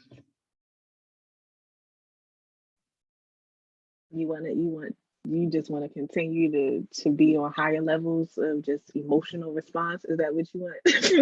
What you mean? You asked me to write a letter. I wrote a letter. You said write it to my present self. I wrote it to my present self. I know. I'm just playing, but I'm just saying it's interesting. I just thank you for doing it. And thank you for participating, and thank you for really taking time to like do like deep reflection, even if it is for like 5 minutes. Like just thank you for doing that. So we're just going to kind of go to the future self portion. I'm not going to answer all the questions because we're not going to have time. But start writing down, Miss Joni, to your future self. And we're just gonna go through that quickly, and then we're gonna talk about why this is important. And then we're gonna wrap it up for the for success sessions with Ms. Mo for this week. So your future self, what would I tell my future self? Consider the time frame. And this goes kind of for all of the portions of this particular letter. Now you can write these letters as separate letters, or you can write it as one big letter. It's completely up to you, the format that you want to go in. But consider the time frame. So what future self are you writing to? Are you writing to your 40-year-old self, your 60-year-old self, your 80-year-old self? Are you writing to, where are you kind of in your life? 3 words that will be used to describe you. So again, just prompts, but 3 words that will be used to describe you, your impact, and literally where will you be? Physically and mentally, where are you in your life, and what are you doing? Questions that you can possibly answer. Who do you want to have around you? Have you accomplished your goals? Have you made your impact, and how? Where will you be physically, emotionally, mentally, etc.? What will be happening in the world around you, and what will a typical day look like? So who do I want to have around me? I want people that I love, but I want people that love me. And I want that love to look as healthy as possible, and I want that love to look as supportive as possible, from both ends, or whatever. And so, I mean, of course, like when I say the love around me, I'm talking about all aspects of love. Have you accomplished your goals? Yes. If I'm writing to my, I don't know, if I'm writing to my 10 years from now self, my answer is yes, I did accomplish my goals. And because I'm not going to sell myself short by saying I did not, because that's not an option. If the question that you're using is have you accomplished your goals, and you're writing to your future self, you are not allowed to say, if you're a heartbeat, you are not allowed to say no. So you definitely accomplished your goals. You definitely made it to wherever you're trying to go. Now if you have like those 20 year goals or whatever, those really huge goals, you can definitely accomplish them before that 20 year mark. But definitely, you should have accomplished at least, I can't put a number on it, but you should have accomplished some of your goals if you're writing to your future self. Have you made your impact, and how? Yes, I have made my impact. And that means that I will have as many,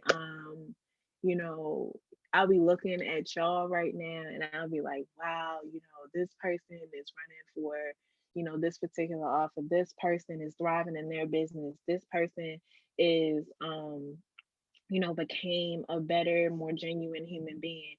This person, knows how to treat people. This person is harvesting healthy relationships. Like, I want to be able to make my impact in your life, whatever that way may be. But I just want to be able to look at y'all and just be like, wow, y'all are really thriving out here. So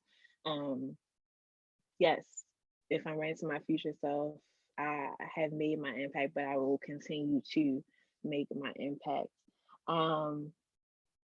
Where will you be physically, emotionally, mentally? I'll skip over that one because that's very just deep. And then what will a typical day look like? Hopefully a typical day does not look structure. And like I come from, you know, kind of a place where I wanted some structure, but I want my days to be determined by me. And I want my days to be, you know, just as impactful as possible, but not that structured and just kind of randomness kind of happening, but kind of like organized chaos. So that's what I want my typical day to look like. All right, Ms. Joni, let it rip. Now you said I'm a little Miss Joni. Hey, I know that's right. Get that attitude right, and you might just be. every day on my session. Why you calling people out? Go ahead. Listen. All right, so here's the letter to my future self. Dear Joni, time is waiting for no one, not even someone who is giving their all to show others that true success is really possible. Thank you for not hesitating to make the most difficult decisions.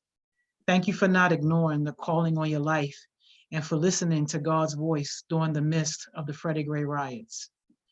Thank you for taking a chance on you. Thank you for believing in all the heartbeats who showed up and proved themselves to be consistent and passionate about pouring more love and pouring more good into this world. It wasn't easy. Lord knows it wasn't.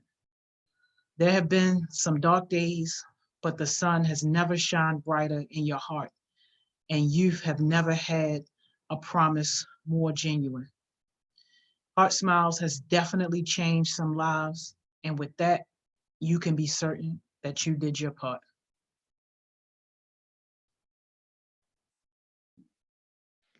Thank you, y'all. Miss Joni just wrote the whole letter to herself live.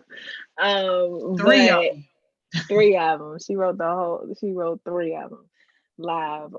So thank you just for participating. Thank you for reflecting. Thank you for, you know, being. Of course, you're always open and honest and always just kind of, you know, just real about everything. So thank you for that.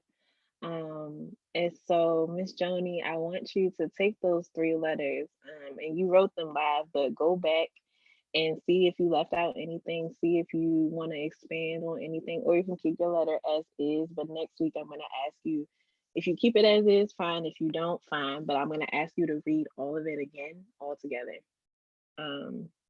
So, yeah, just be ready for that. When?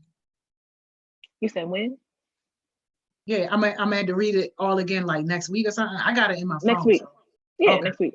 Mm-hmm. Yeah. So, yeah. Next week at some time. Who knows the day, but you stay ready. So you got to get ready. Exactly. And that's why I drag people when they ain't ready. Because like, yo, All right. it's possible. Be ready. All right. Just real quick.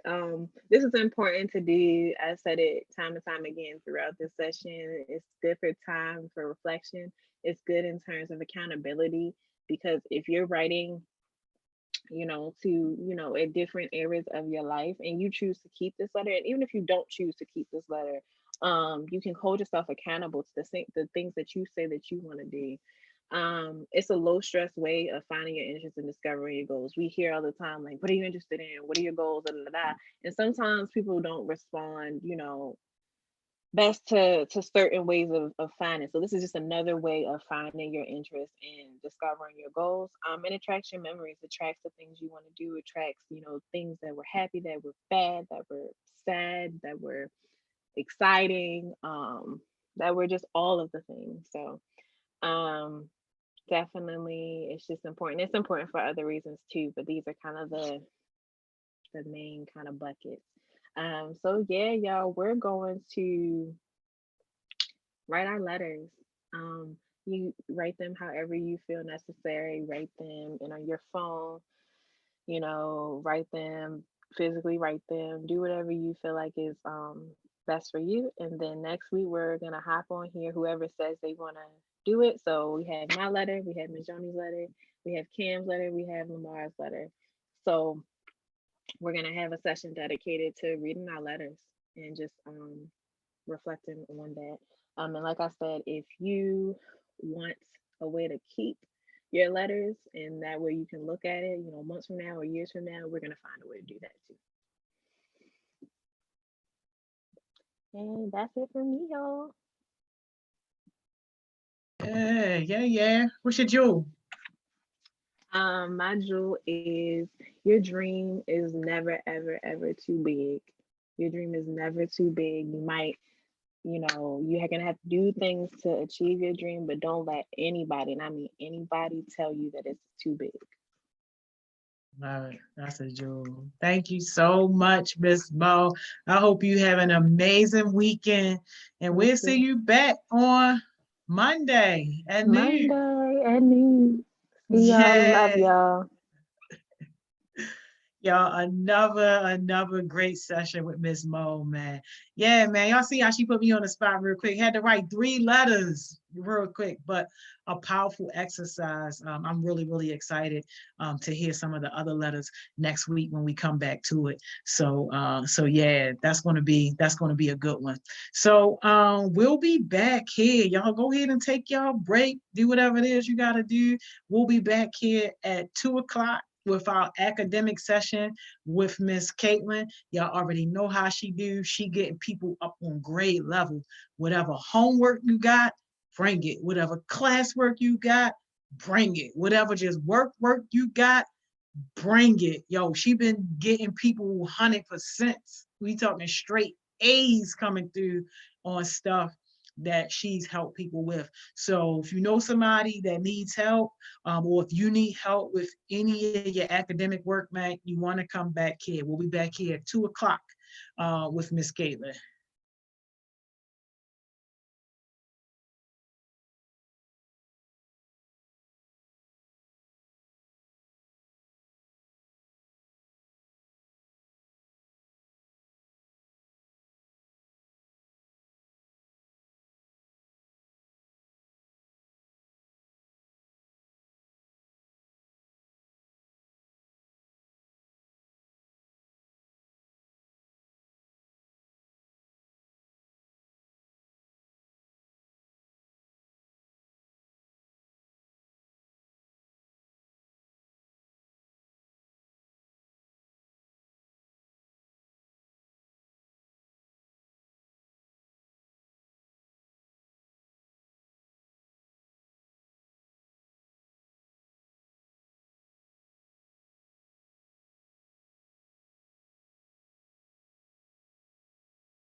Hey, y'all.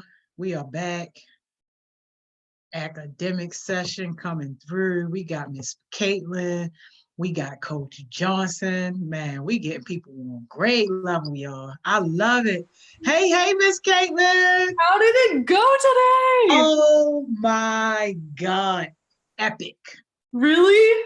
It was Amaya did an amazing job. Oh, just I'm like sure. facilitating, having a conversation. And at the end, right, when Amaya took us out with her song, Dougie and Artie was like, oh, she got a little voice. We got to get her in the studio. We got to send her a beat. So the producer said that he's going to send her something to work with. So Oh my God. yo, I'm so proud of our heartbeats. Like, yo, the way they step up, like, it was just amazing. Like, and That's they showed incredible. up. They showed up. And it felt like Dougie was listening in on our conversations because he talked about all the same stuff we be talking about. And he volunteered to come back to do a session about overcoming your fear. Oh my, whoa. Yo, that's dope. That's dope. Right? Was you on that, Coach Johnson? Yeah, I was on there. I was on there. Yeah. So they want to come back. I wasn't when I was on there. I was on there. My mom, she was like, "Is that Dougie Fresh voice? I hear him." I was like, "Yeah, he's on the live." She's like, "I know him. I used to listen to him back in the day." Oh, wow. And your mother not even that old for real. But you know what? She old enough to know Dougie Fresh, but she not that old. Yeah, she's not that old. She said she knew him though, so I was like, okay, I don't know who he is. Yeah. He way before you. He's a legend in the music industry. Like LL Cool J, you know who LL Cool J is, right? Yeah, I know LL Cool J is. Dougie Fresh is his idol. Oh, yeah. Wow. That's old. That's old. Yeah. That's old. That's old. That's where we at with it. Like, he paved the way for music, like rap music in particular, like hip hop. He paved the way. Yeah, he's one of the pioneers. Yeah, so just to have somebody as young as Amaya talk to him, like, history was made today with that one. That's a big deal. That's amazing. That's definitely good. Super awesome. I just remembered I was thinking about you, Coach Johnson, last night, and I took some notes downstairs and I left them there. So I'm gonna run down and get them really quick, and I'll be right back. Okay. Oh yeah, go ahead. Yeah, we good. But and Taylor did a great job with her session today too about peer leadership. Yeah, peer leadership. I like how when she said at the end about how she was like, what she say? It was the end. She was like, she want everybody to eat. She don't want nobody to be selfish. Like, everybody gotta support each other. And then she said, I was laying in bed when she was saying it, and she was like, how you to overcome your fears and do like self-love and self-pressure. I was like, self-pressure. I was like, yeah, that's tough. That's tough. And then you was talking, you told me something about the pair of hoops back in. I was dying. Yo, because it was getting too real in there. The conversation was too real. Tell us stepping up though more. Taylor stepping up a lot. She's stepping up a lot, and you know you got a lot to do with that. How? What do you mean? You are a walking role model. You are a living example that somebody can be young and still go after their dreams and still do something that's outside of their comfort zone. Yeah, I guess you can say that. Like, ain't no I guess. That's facts right there. That's facts. Yeah, she been watching you grow like the rest of us, and it inspired her. Mm-hmm. Yeah, she definitely did grow a lot though. Yeah, what we doing today though? I'm excited for this. I'm excited for this too. Yeah, we're working today on a senior science project. Okay. Okay, class of 2020. Yeah, so Coach Johnson, do you want to share your screen, or is that going to be easiest? So that we can let me see. I'm gonna share my screen. Okay. So let me go to Google Drive. Is this in my Google Drive? It should be. Because what I did some research last night about some of the answers on here, and I got some of them down. Perfect. But I don't know, like, I still left one part left because I didn't understand it. So I was like, yeah, we can just go through what you did, and then we can go from there. I see you in the comments, Cam. Yes, Amaya did an amazing job. She definitely represented. Definitely I represented. love that. I'm gonna have to go back and look. I'm gonna have to go back and listen to her sing. Oh, you gotta go back. It's always You a got pleasure. to. It's always And it's crazy. We had some technical difficulties. We never have technical difficulties. The one day, the one time we had technical difficulties, but I'm like, you know what? What were the difficulties? Just well, first, Dougie Fresh video wasn't working. Oh. So it took a little minute for his video to work, and then the video that I had to play, the sound wasn't working. I had this video queued up from like 6 o'clock this morning. I tested everything was perfect. But what I didn't do was I didn't have anybody on the other end to see if they could actually hear, because normally we don't have no problems with that type of stuff. Yeah. But so Amaya took us to the ghetto. She said, Miss Joni, you go ahead and push play, and then I'm gonna push play so they can hear it on my end and see it on your end. And that's what we did. Oh my gosh. Yeah, this is genius. Yep. She gets for everything today. Yeah. This Mo, what teacups you talking about? She talking about my teacups and my schoolwork. She helped me with my foundation of computer science work, and yeah, she doing that with me. Sheesh. And we learned about teacups in computer science class. Teacups, like cups of tea? Yes, cups of tea. Huh. Okay. All right. You need if it's academic, bring it on here, man. It's academic. Right, what do you got? Are you sharing with us or what? I'm trying to, but it's not letting me. So I'm gonna just let me see if I can just let me see. I don't know. I'm gonna just turn my phone. I'm gonna just turn my phone around so you guys can see it as well. Oh my gosh! Do you want to send it to me? It's not gonna let me send it to you because it's my school profile. Okay. You can't send a screenshot? Oh, matter of fact, I could do that. Take a picture. Yo. Coach Johnson in the ghetto, y'all. Fine. We got technical difficulties all day. Exactly. Technical difficulties all day. Yeah. Ms. Mo said, Ms. Kaitlyn, please help me because I don't understand it. We got you. Miss Kaitlyn got you. I promise you. I'll do my best. Miss Kate, do you want me to send it to your Instagram? Yeah, that's fine. Miss Kaitlyn ain't failed us yet, y'all. No, she definitely, because I turned my I turned my I turned in my science work and I got a good grade on that too. Woo! Yeah. He was asking me, he was like, who is Miss Joni though? I was like, that's my mentor. You don't know Miss Joni? He's like, no, I don't know Miss Joni. I said, yeah, you need to check out this HeartSmiles MD. He said, okay. Hey, yo. That's it. Hey, yo, it's crazy. So I sent it to you on Instagram, Miss Kate. You should be getting it. Yeah, I see it. Okay. So maybe I'll share my screen and I'll write the question that we're working on here. Okay, cool. And the scenario, it should be up top when I sent you earlier last night, I think. Yeah. I was looking at that.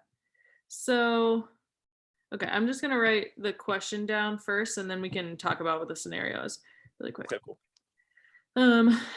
Okay, so the question is, develop a meaningful, answerable scientific question related to the scenario.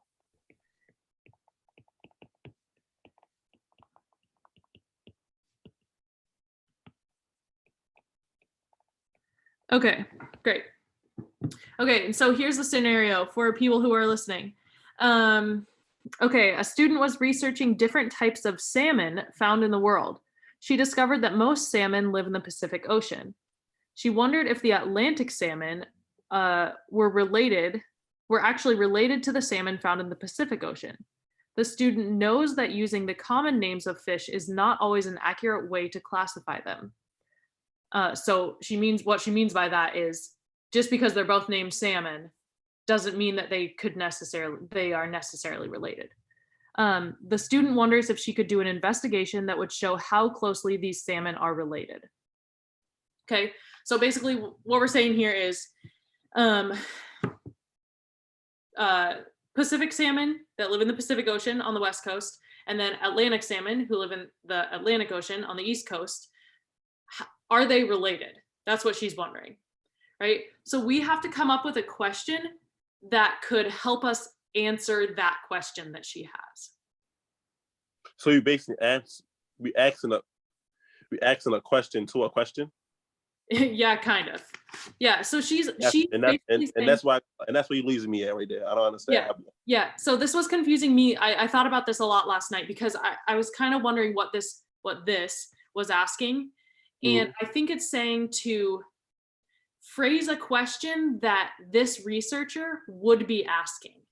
What is the question that she's asking? But you have to make it so that it is meaningful and answerable, right? Because she's basically saying, I wonder if they're related. But that's not like, she doesn't have any evidence. That's not like an answerable question, right? Because in order to answer it, like she could say like yes or no, right? But that's not based on anything. So they want us to come up with a question that she would ask that would guide her research. Does that make any more sense? Somewhat. I'm just confused because so we're answering the question, and after we answer the question, we ask another question. So basically, I don't know. Maybe that's. I'm trying to understand. I'm trying to understand how you putting it, but then when I keep reading the question, it says develop a meaningful, answerable scientific question. So it's basically saying we answering their question, but we answering that question with a question. Yes. This answer that we write is going to have a question mark at the end. Okay. And it has to be answered. Okay. And it has to be something that you could do research on and get an answer to. Well, okay. I see what you're saying, but I don't understand why would a school put it, because they make it sound so difficult so they can mess our minds up, because that's exactly what it did. Yeah, I know. Honestly, this was confusing to me too. I actually texted my best friend who's also a science teacher and was like, what is this asking us to do? And then we had a discussion about it last night because it's not very clear. So in other words, write a research question. This is what it's telling you to do. Write a question that you could do research about. Why does it won't say that? That's what I'm saying, Ms. Joe. They could have just said that Yeah. Okay. All right. So we just go right. Okay. Cool. We're gonna do that there. So what do you think? What's off the top of your head? It doesn't have to be perfect coming out.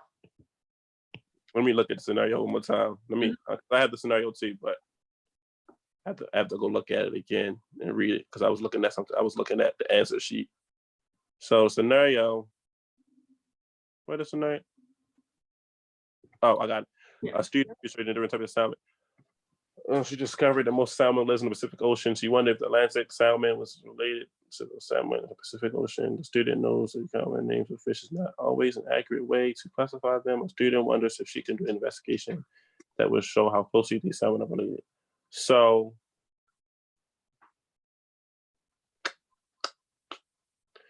basically, I really don't know because they both call it salmon, and I really like fish.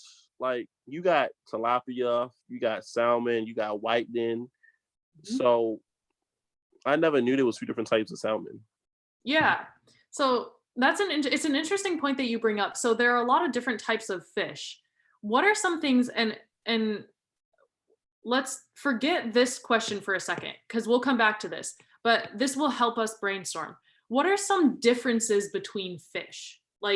If I gave you a salmon and a tilapia, how would you tell them apart? Honestly, I wouldn't. I couldn't because I really didn't. How would a fish expert tell them apart? By the way they look. Okay, so physical characteristics. Yeah, physical characteristics, and that's another part of the assignment too. Because I don't know if you got it. If I sent you the picture, but it says provide a written comparison of the salmon's physical features, habits, and ranges. And I was doing that this morning, a little earlier this morning before the success sessions. And I was doing, they want to do the Atlantic, the Coho Silver, the pink humpback, and the Chinook King Spring. The Chinook. Yeah, that's on the West Coast. And I didn't even know that. I didn't even know that. Like, only person, I didn't even know it was a fish called Atlantic, honestly. That's okay. Okay, so come back to this question with me for a second. Mm-hmm. If I wanted to tell the difference between fish, I could look at their physical characteristics. What else could I look at? How What big are tells them apart? Physical. I mean, where you catch them at? Okay, so where they live. Where they live. Okay, what else? What do they eat? Mm-hmm.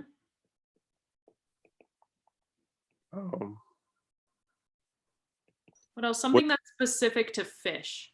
How they reproduce. What is that called?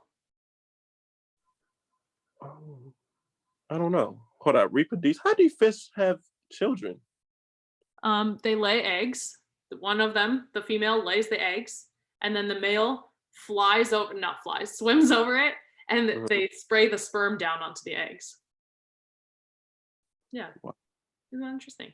Yeah. But there's a specific thing for salmon, and it's called spawning. So they basically go to a certain location and they lay their eggs and then they leave. And so there are spawning differences between these fish. So I'll just write how they reproduce, and then in I'm watching YouTube videos about that later on. You should. For real. That's interesting. Okay. So, okay. Let me go back and read the scenario really quick. So she wants to know if these two fish are related, right? The Pacific salmon, or these groups of fish, the Pacific salmon and the Atlantic salmon, are related. Okay. So if two things are related in the animal world, if two things are related, what does that mean? If animal were related, it's like they're, I would say they're not the food chain, but like, what's the thing? It's like a family tree. A phylogenetic tree? Yeah, a tree. Yeah. That's funny, Miss Jones. It's called a tree, like the family tree. Like, it's like, okay, how can I put this? Like tigers, lions, cats, they all in the same type of tree. Like if I drew it like this, does this look familiar? If I put tiger, lion, cheetah, does this look familiar to you? I never learned that in a day of my life. What trees are you talking about then? No, like how the pyramid is like a pyramid. Okay. Well, anyway, so we don't have to think about this. Right. Okay, so you know that those types of cats are all related, right? Tigers and lions and cheetahs. How do you know that they're all related? Because like the whiskers, I can talk about the whiskers. Okay. Yeah, the whiskers. Okay, so they have physical characteristics that are similar. Yeah, physical characteristics. Okay. I'm gonna go deeper here. What causes a thing to have physical characteristics? What determines what it's gonna look like?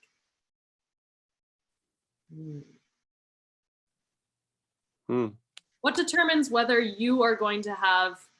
Oh, the parents. Okay, yes. So they're parents, but what do their parents pass on? Genetics. Yes. Okay. So if two things are similar and they are related, then their DNA or their genetics are going to be similar. Right? So this is another thing that we could look at. We could look at their genetics. Right? Right.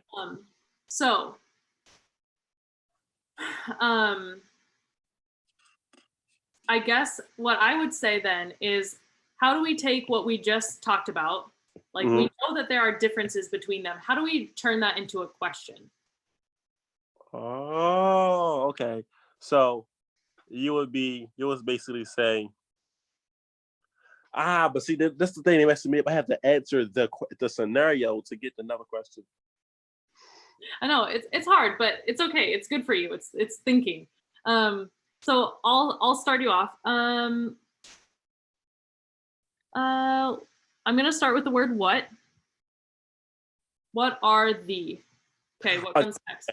What are the physical characteristics of the salmon in the different areas, such as, well, that's too much. What are the physical characteristics of the salmon? Okay. In Atlantic and the Pacific. What are the different physical characteristics of Pacific and Atlantic salmon? Okay, great. Right. I love this, but it's not quite complete yet. Okay. Okay. Remember, we talked about physical characteristics as being one aspect that's different between them. But what else do we have to take in mind or keep in mind? Where they live at and what they eat. Yeah. So, how could we summarize these three things? Because that's too much. We don't want to write all of those in a question. Mm-hmm. Something about living, eating, reproducing. What habitat? Habitat, yeah. Okay, so we could, but habitat really is about where they live, right? Okay, you're right. Okay. I was going to say daily life. Yeah, actually that's kind of real. It is their daily life. What are they doing in their daily life, right? Right. I mean, do they spawn every day? No, that's a great point. They got a lot of babies. That would be a lot of babies. They spawn every year. So the word that I would use to describe these, and you can choose if you want to use this one or not, would be behaviors. Physical right? So that talks about where they live, what they eat, how they reproduce. Those kinds of things are behaviors, right? So instead of saying just the physical characteristics, we would have to include what are the different physical characteristics, behaviors, and what was our third one? Habitat? No. Last one on the list. Genetics. Yeah. Okay. So what are the differences in the physical characteristics, behaviors, and genetics between Pacific and Atlantic salmon? Right? So I think that this is a very complete question, and the reason why is because it is it's meaningful because it's asking about all of these different aspects. We're asking about three different aspects, right?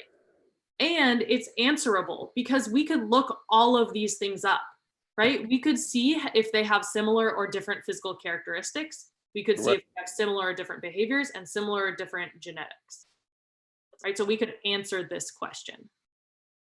Right. So that's basically what they're asking us to do. Yep. And I would even maybe include in here, what are the similarities and differences? And that's, okay, I get it. Differences in physical characteristics. Right, because if we just see how they're different, we're gonna say, oh, they're definitely not related because we're looking at all their differences. But if we see how they're similar as well, if they have a lot of similarities, then they're more likely to be related. Okay. I get what you say. Okay. I get what you say. Okay, we good on this one? Yep. So I can write down. Question. Say it again. I can use that. Let me use that question. I mean, yeah, you came up with it, so you might as well. Any other Douglas seniors that's watching this, if they're watching this, you can't take my answer. because I'm turning it in right after this.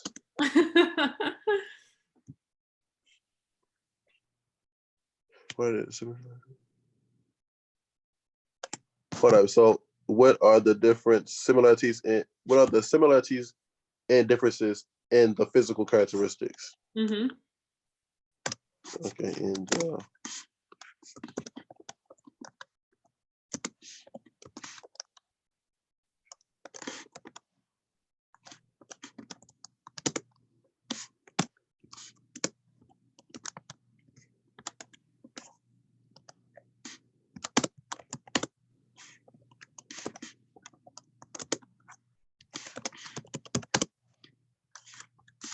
sorry, I'm not the fastest. That's okay. You're fine. Totally fine.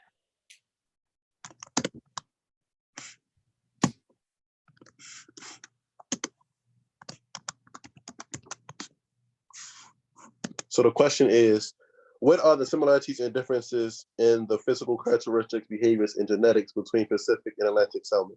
Yep. Oh wow, that was tough. It's a good question though, right? Because you It can answer is. that. It's answerable, and it's related, and it answers the question of the scenario. Totally. All right. What's next? Are there other parts of this assignment that you are working on? So right here, I'm gonna turn my screen around. Maybe you guys can see. Okay. You guys see it? Let me stop sharing so I can. Yeah. Okay, I can see it. It says provide a written comparison of salmon physical features, habitats, and ranges. Cool. So let me make my screen a little bit bigger for you guys.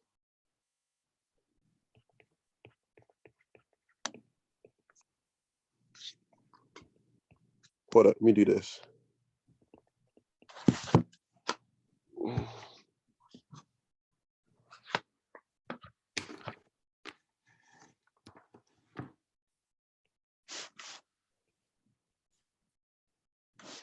Okay, so it's saying to provide. So we need physical features. We need habitat and ranges. Okay. In ranges. Now I got this yesterday from Google. Okay. You know, some of the Atlantic salmon have that. I did this for the coho silver.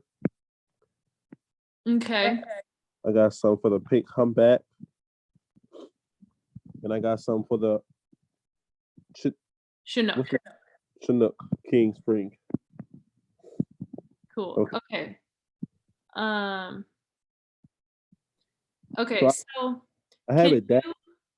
Can you read to me? So I'll write it on mine. I'm gonna write it in bullet points, and we're gonna make sure that we have all the things that we need to know. But can you read it out loud and for each one and tell me what you wrote? And I'm gonna write some bullet points. Okay, let me take my screen around. Okay. For the Atlantic salmon is a species of ray fin fish in the family Salmonidae. Salmonidae. What's that height? Say that word again. Men. Idae. Salmonidae. Salmonidae. Yep, exactly. I know it's a weird word. Here, I'm gonna write it on the screen for everyone who's like, what in the world are they saying? So this right here.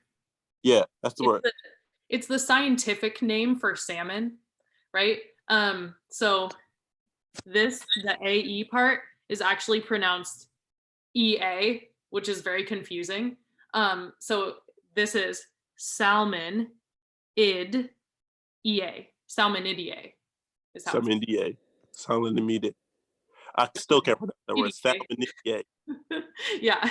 If you can master these, everyone's gonna be like, whoa, you're a scientist, aren't you? Yeah. Right. People just yeah. Well. So anyway, it's in the family Salmonidae, so that's great. Which is the largest salmon and can grow up to 1 meter in length. It is found in the northern Atlantic Ocean in rivers that flows into this ocean. Okay. I guess I will write family. And that's for the Atlantic. Okay. All right. Cool. For the coho silver, we have the coho salmon is a species of anadromous fish in the salmon family, one of the several species of Pacific salmon. Coho salmon is also known as a silver salmon or silvers. The scientific species name is based on the Russian common name Kazuki. Sure. I don't know how to pronounce that. I don't speak Russian. Okay, so we know that it's a Pacific salmon. Okay. Cool. For the pink humpback, I'm sorry. The pink humpback, you have pink salmon or humpback salmon is a species of anadromous fish in the salmon family. It is the smallest and most abundant of the Pacific salmon. The scientific species name is based on the Russian common name for this species, Gobusha, I believe, which literally means humpy. Oh, that's very cute. Okay, and it is found in the Pacific. Okay, I realized I spelled this word wrong. Okay, we need to know what this word means because I actually don't know what it means. Do you know what this word means? Anadromatous? Oh. I would assume big. Let me look it up. Anadromous. Anadromous. There's no N in it. It is at ANADROMOUS. Yeah. Anadromous. Oh. Okay. Tell me what you find. Anadromous definition. Anadromous is an adjective of a fish such as the salmon migrate up rivers from sea to spawn. Okay. So remember I was talking about this earlier? They actually go somewhere to have their babies. Right. So they like leave the ocean and they swim upriver and then they have their babies and then they come back. That's what anadromous means. So it's another word for spawning. Yeah. It's like a fish that spawns. Okay, cool. That's good to know. No, this computer just actually have a whole hold up, guys. I gotta go back to it.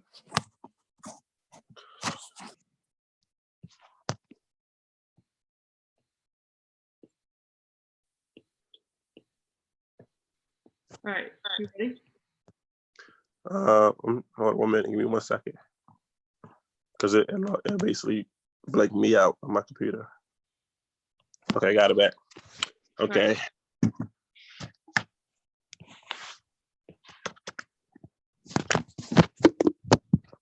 Well, the ghetto. Sorry, guys. The pink humpback. Let me just for a little bit. Okay, cool. You gave me that one already. I did? Yep, it's the it's the smallest and most abundant of all the Pacific salmon. Okay. How do you say this word again? Shiniko? Chinook. Chinook. Yeah. It's named after a Native American tribe that lives in the Pacific Northwest. Just so you know. Okay. That's awesome. Continue. Chinook salmons live in the colder upper reaches of the Pacific Ocean and breeds in the freshwater rivers and streams on the Pacific Northwest. Their range includes the coast of Alaska, Western Canada, Oregon, Idaho, Washington State, and Northern California. So you can't find none of these fish in Baltimore. No way. Not in at least. It's interesting that it says Idaho. Mm-hmm. I don't know why do you think that would be interesting? Do you know anything about the geography of that? No. It's not on the coast. We don't, let me tell you something, Miss Wait, Kaitlyn. no, let this sink in really quick. Idaho is not on the coast. It's not on the ocean. So where's Idaho at? It's right next to Washington and Oregon. Like east of it, like inland. It There's says no part of Idaho that touches the coast. The reason why I think this is interesting is because remember we were talking about the salmon going up the rivers and breeding? Like, Mhm. I wonder, based on this description, if they make it all the way to Idaho, because that would be a long way. That would be crazy. So anyway, something maybe to double check, just anyway. I mean, and I'm glad that you're here and you're telling me this stuff because we don't learn this stuff in school at all. Like, we don't learn Idaho, where's Idaho's at, Oregon. We don't learn this stuff like that. Like this, all this right here is new. All this science stuff, this fish and salmon. We didn't learn none of we wasn't learning nothing about this in biology. We was learning how to do DNA in biology right before school let out. So about this salmon and genetics and stuff like that. I mean, I guess it ties into the DNA stuff like that, but we really don't learn the stuff like that. So I'm glad that you're here, and I appreciate that you helped me out with this because we don't learn this in school. I'm glad I'm being helpful. I also will say that you have to know those basics that you were learning in order to be able to understand this kind of stuff, right? Because if you didn't know what genetics was, then you wouldn't be able to apply it to this situation, right? So it's good that you have that baseline knowledge, at least. Okay, cool. So these are the main points that I got from all of those descriptions. So let's just make sure that we have all three things that we're looking for. We're looking for physical features, habitats, and ranges. Okay, so I'm just gonna go one by one, and maybe I'll make this green so I know what we have to add. So for Atlantic, do we have physical features about the fish? Yes, we do. Ray finned, great. And 1 meter long in length, great. We have habitat. Yes, we do. What's the difference between a habitat and a range? The range is where we'll like swim, and the habitat is where it lives. Okay, so do we have both of those here? No. Which one do we have, a habitat or a range? That means, let me read it up. It was found. So we'll say the habitat, because it said it is found in the northern Atlantic Ocean. So I think it's more describing the range. I think it's describing where it's living, like the geographic area where it's living, rather than the characteristics of the place that it's living.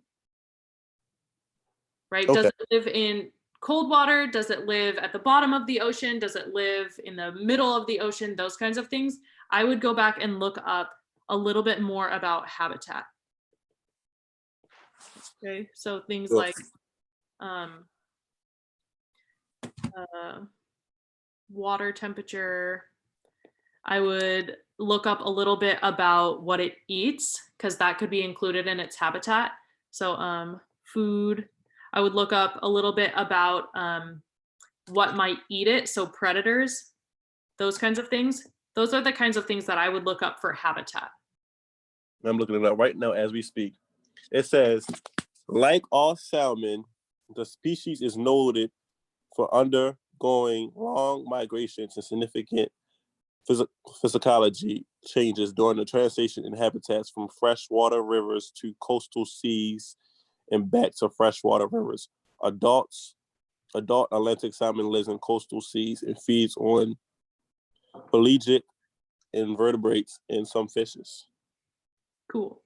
So I heard a couple different things in here. I heard freshwater rivers to saltwater seas. This part I would still count as, I guess you could count that as habitat. Okay. Okay. So it has where it lived though, right here. Okay, where does it live? It says these groups are found in the waters of the Northern Americas, Iceland, Greenland, Europe, and Russia. Okay, all of those things you just said, that's range. Right? Range is like where in the world does it live? That's the range. Right? If I said, okay, let me give you an example. If I said, I live in Maryland, okay, I live in Maryland, that's like my range, that's where I go. If I wanted to describe my habitat, I would say, there's a lot of sidewalks, there's a park nearby, there's a grocery store nearby, those things are like related to my habitat. Those are like the things that I interact with. But my range is like where I travel, where I go. So your range is where you go. Your habitat is where you live. Yes, you could think about it like that. I was thinking my habitat is more a description of what's okay. around. A description of what's around your range. Yes. Okay, I get it. I get it. Okay, I get it. So do we have, okay, let me look. So I should add where they live at into my answer, correct? Correct. Yes. Because you told me they live in the Atlantic, which is good, but you gave me so much more detail just now. You said they live where? On the like shores of Ireland or something? These groups are found in the waters of Northern America, Iceland, Greenland, Europe, and Russia. America, Iceland, Greenland, Russia. Okay, all of those things, those are all related to range. So that's great. Yeah, that's a lot more detailed than just telling me they live in the Atlantic Ocean, because that's a really, really big space, right? That's like saying I live in the United States, and if someone's like, great, where? Right? Where? Yeah. Where? Where in Maryland? Yeah. Yes, exactly. Okay. So those are all good things. I would say I live in Maryland. Where in Maryland? The ghetto Maryland.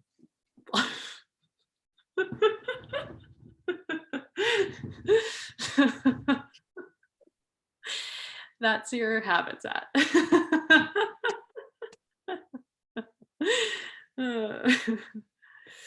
I'm sorry, that had to come out. It had to come out. Okay. All right. Moving on. We're keeping going. Okay, a couple things that I want you to tell me. You told me what do they eat? You said they eat pelagic. 1 minute. Let me look at it. Let me look. 7, 5.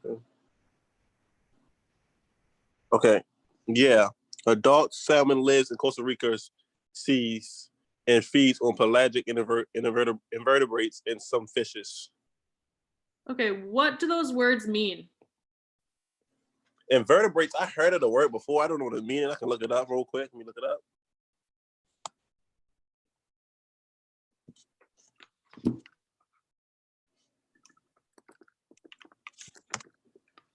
Invertebrate, an animal lacking a backbone such as an arthropod,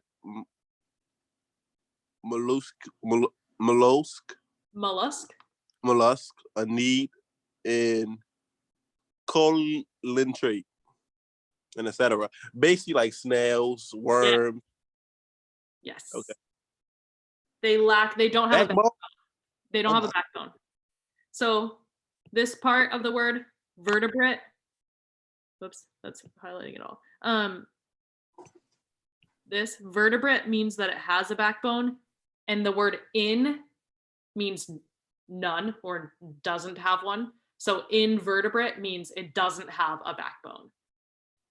Oh, that's okay. Okay. Okay, cool. And this word pelagic, what does that mean? Hold on 1 minute, let me look it up.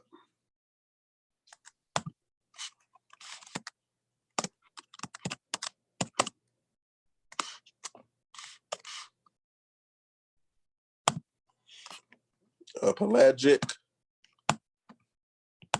How you spell the word again? Pelagic. Got it. It's called pelagic invertebrates? No. Just pelagic. What does that word mean? Okay, 1 minute. Let me take this invertebrates out.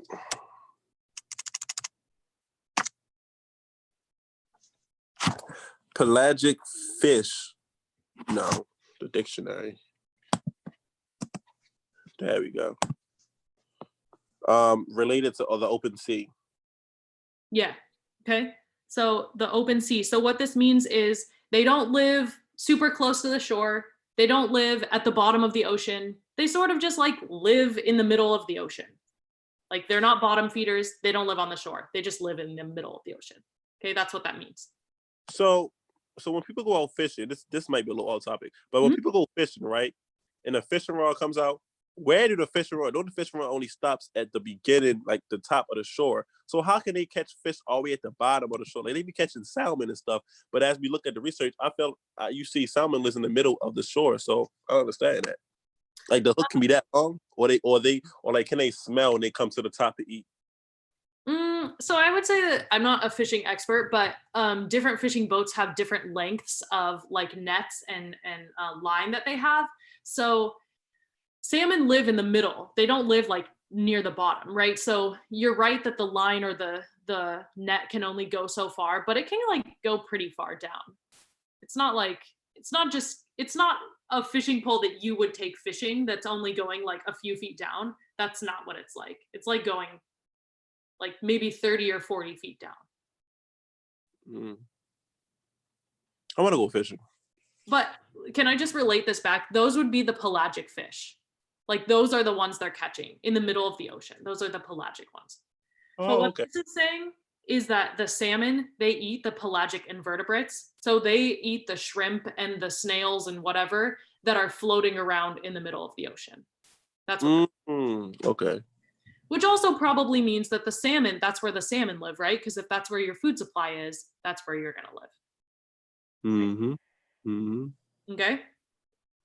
Cool. So all of these things, I would like in your description, when you're writing this answer, just make sure that your teacher knows that you know what these words mean. Okay. So maybe in parentheses, write open ocean, or in parentheses, write they don't have a backbone, something like that. So that your teacher knows that you didn't just copy and paste these from the internet. Right, you actually know what you're talking about. Yeah, that's exactly what she's gonna be like. Well, that's, to be fair, that's what I would be like too if I just saw somebody writing pelagic invertebrates on their paper, right? Because who knows what that means, right? Right. Thank you again, Miss Kaitlyn, for helping me out. Yeah, of course. This is bringing me so much joy. This is the best part of my day. Wow. Just talking about biology, I could just do this all day long. Catch you.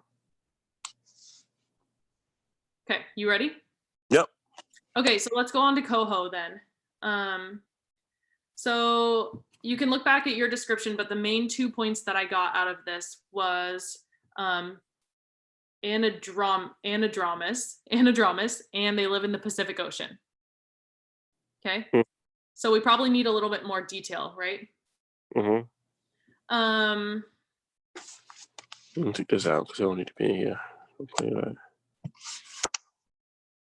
So make sure that if you're using the word anadromous, that you define what that means, which we already defined, right? It means that it spawns. So make sure you include that. Anadromous means spawning fish. Yep.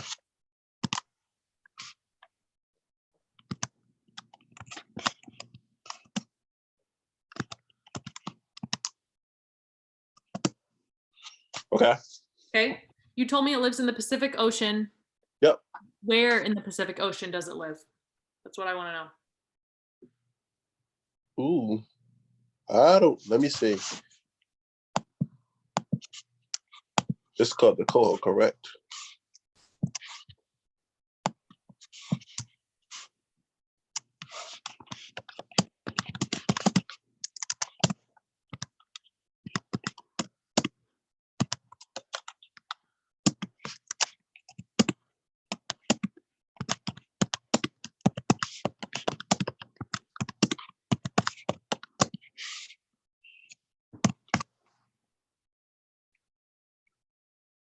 Coho salmon are found throughout the North Pacific Ocean and is mostly coastal streams and rivers from the Atlantic to the central California. Okay. And these fishes look like these are the ones you look like they be catching. So these are the ones you talking about how the boat be going in the middle of the river and they be taking the little net and be going all the way down and catching the fish. So what fish they catch when they take the little fishing rod and you just throw it in the water and you do a little. I mean, there's a lot of different things they could be catching. And they be some big fish too. Yeah, there are. Well, I mean, if I can get on my little soapbox for a second, when there are like good fishing practices and there are not good fishing practices, right? If you're using a net to capture the fish, right, and you're putting it down, think of all the other stuff that you're going to capture that you didn't mean to. Like, this breaks my heart, sea turtles. You could be catching sea turtles, and then the sea turtles could die because they're caught in this net, right? And you didn't even mean to catch them or kill them. And so that's why net fishing is not always a really good practice, right? Whereas what you're talking about is throwing the line out, literally like pulling up a fish. That's called pull line or pull caught salmon. And those are a lot more, those are all better. It's right? More hard. You gotta have patience and you gotta literally fail when the fish tug. Because when the fish tug, you gotta catch it. Yeah. Have you, Miss Donnie and Miss Kaitlyn, have you ever been fishing before? Only when I was little. I haven't been in a long time. I'm from the ghetto. I ain't been no fishing. I wouldn't mind going fishing though. I want to go fishing. All right, here's what I heard. Yeah. All right, here's what I heard, Coach. You said they live in the North Pacific and coastal streams from Alaska to Northern California. So this is their range. Great. Okay. So what else? We need to know their habitat, and we need to know a little bit about their physical characteristics.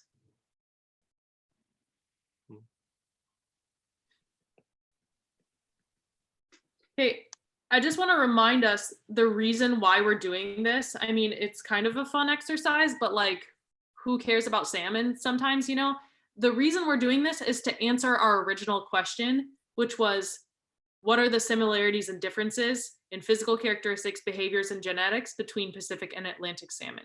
Because we're trying to see if these four guys right here, Atlantic, coho, pink, and Chinook, we want to know if they're related. Just like we want to know if lions, tigers, cheetahs, yada, yada are related. Okay, so we want as much detail as possible here so that we can say, oh, these guys eat the pelagic invertebrates and these guys eat the pelagic invertebrates. So they're probably related, right? Because they have this similarity and this similarity and this similarity. That's why we're doing this, okay? I'll get you that. Okay, so we need to know physical characteristics and we need to know habitat. Okay, let me just look that up. Cool.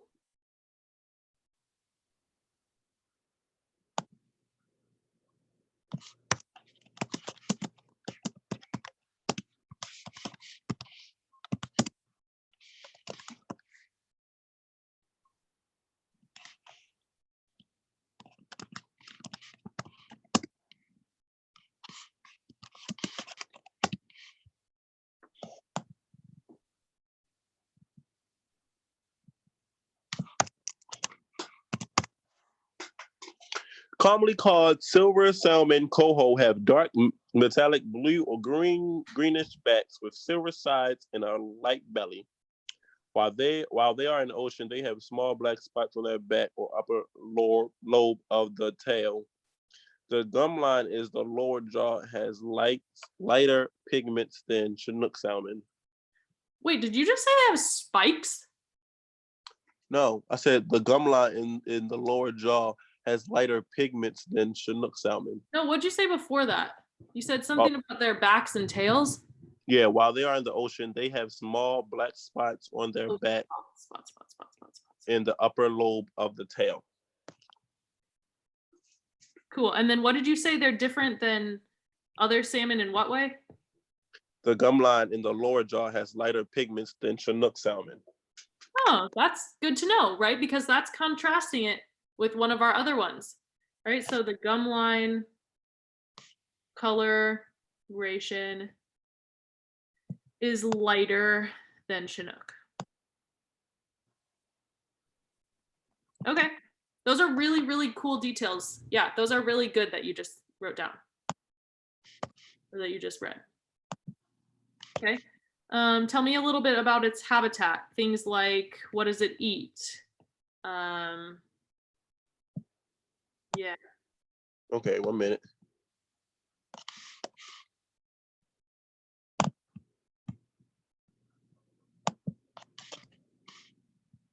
You say what they eat? Yeah.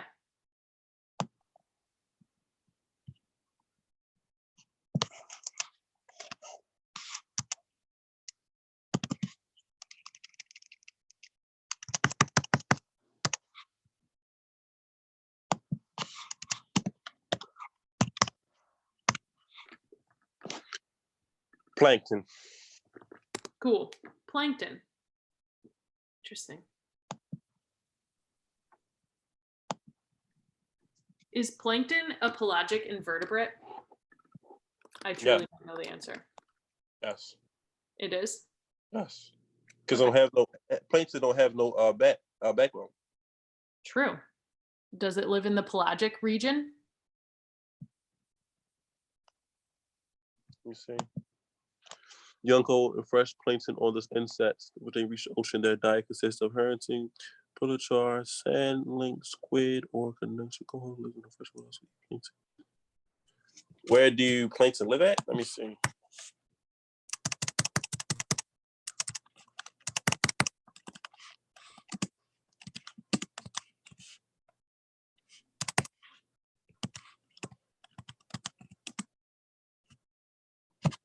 Why am I? In ocean, seas, or lakes, plankton lives at the top of the water column as far down as the sunlight can penetrate. This is called the eupetic zone, which is photosynthesis, and what does it has to do with plankton? Okay, that was another question, but yeah. Cool. Okay, so it sounds like it's a similar food source to the Atlantic. Okay. Okay, so we have 3 minutes left, but I guess the thing that I want you to get out of this is that, like, we went into a lot more detail here than what you had, right? And the things I was specifically looking for were the physical features, the habitats, and the ranges.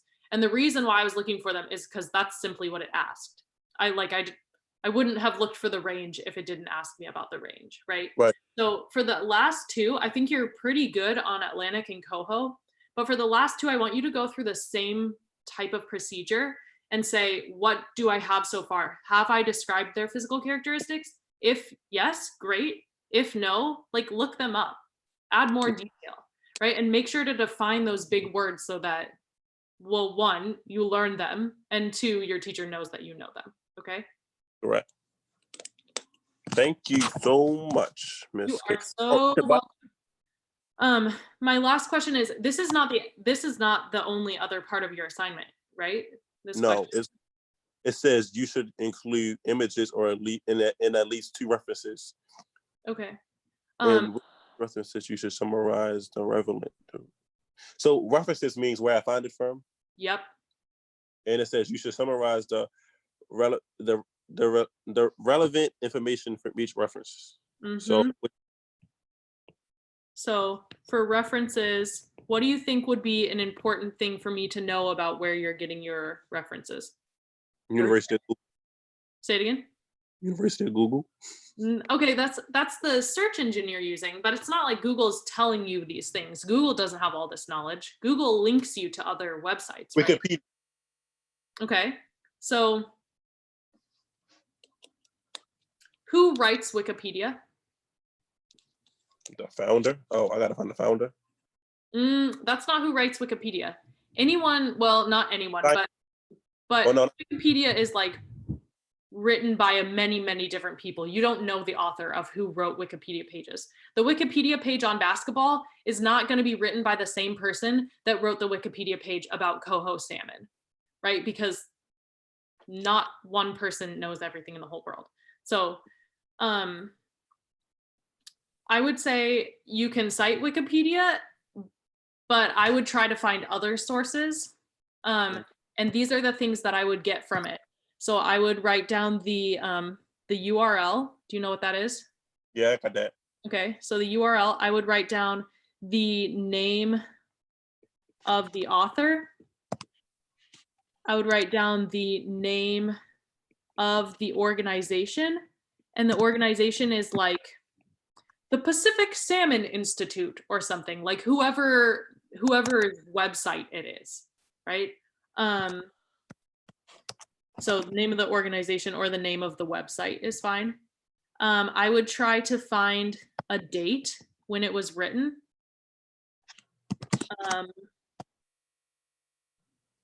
Those are probably the things that you need, okay, for this. So if you can't find these for every single one, like for Wikipedia, you're not going to be able to find them. You're only going to be able to find this. Okay, that tells me that Wikipedia is not the best source.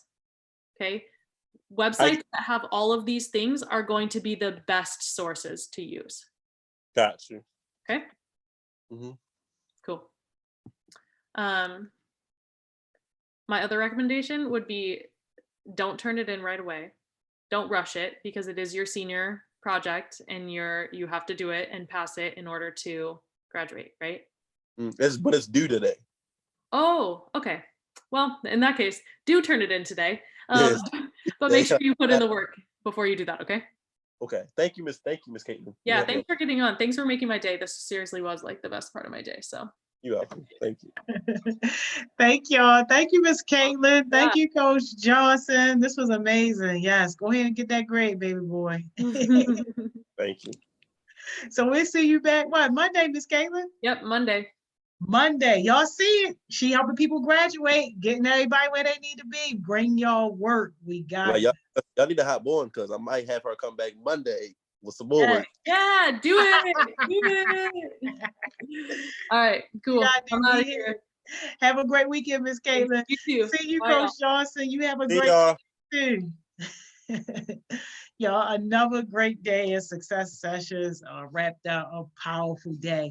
If you were on yesterday with House of Sweets, make sure you send me your address because we doing them deliveries tomorrow. And if you wasn't on, don't try to sneak nothing in because I know who ordered and who didn't. Your order would have to have come in yesterday.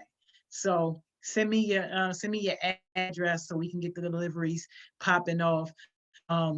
Again, congratulations to our own Amaya for such a powerful session today, talking with living legends. That was amazing. So I'm going to see y'all back here, man, Monday at 10 o'clock. We are having Focus Friday tonight. So Focus Friday, you already know that situation. That's going to be on IG Live at 7 o'clock. Y'all saw Dr. Williams, Mr. Artie, Dougie Fresh give us a challenge. The challenge is a wash your hands song. They said any beat. So you already know I'm bringing the beat.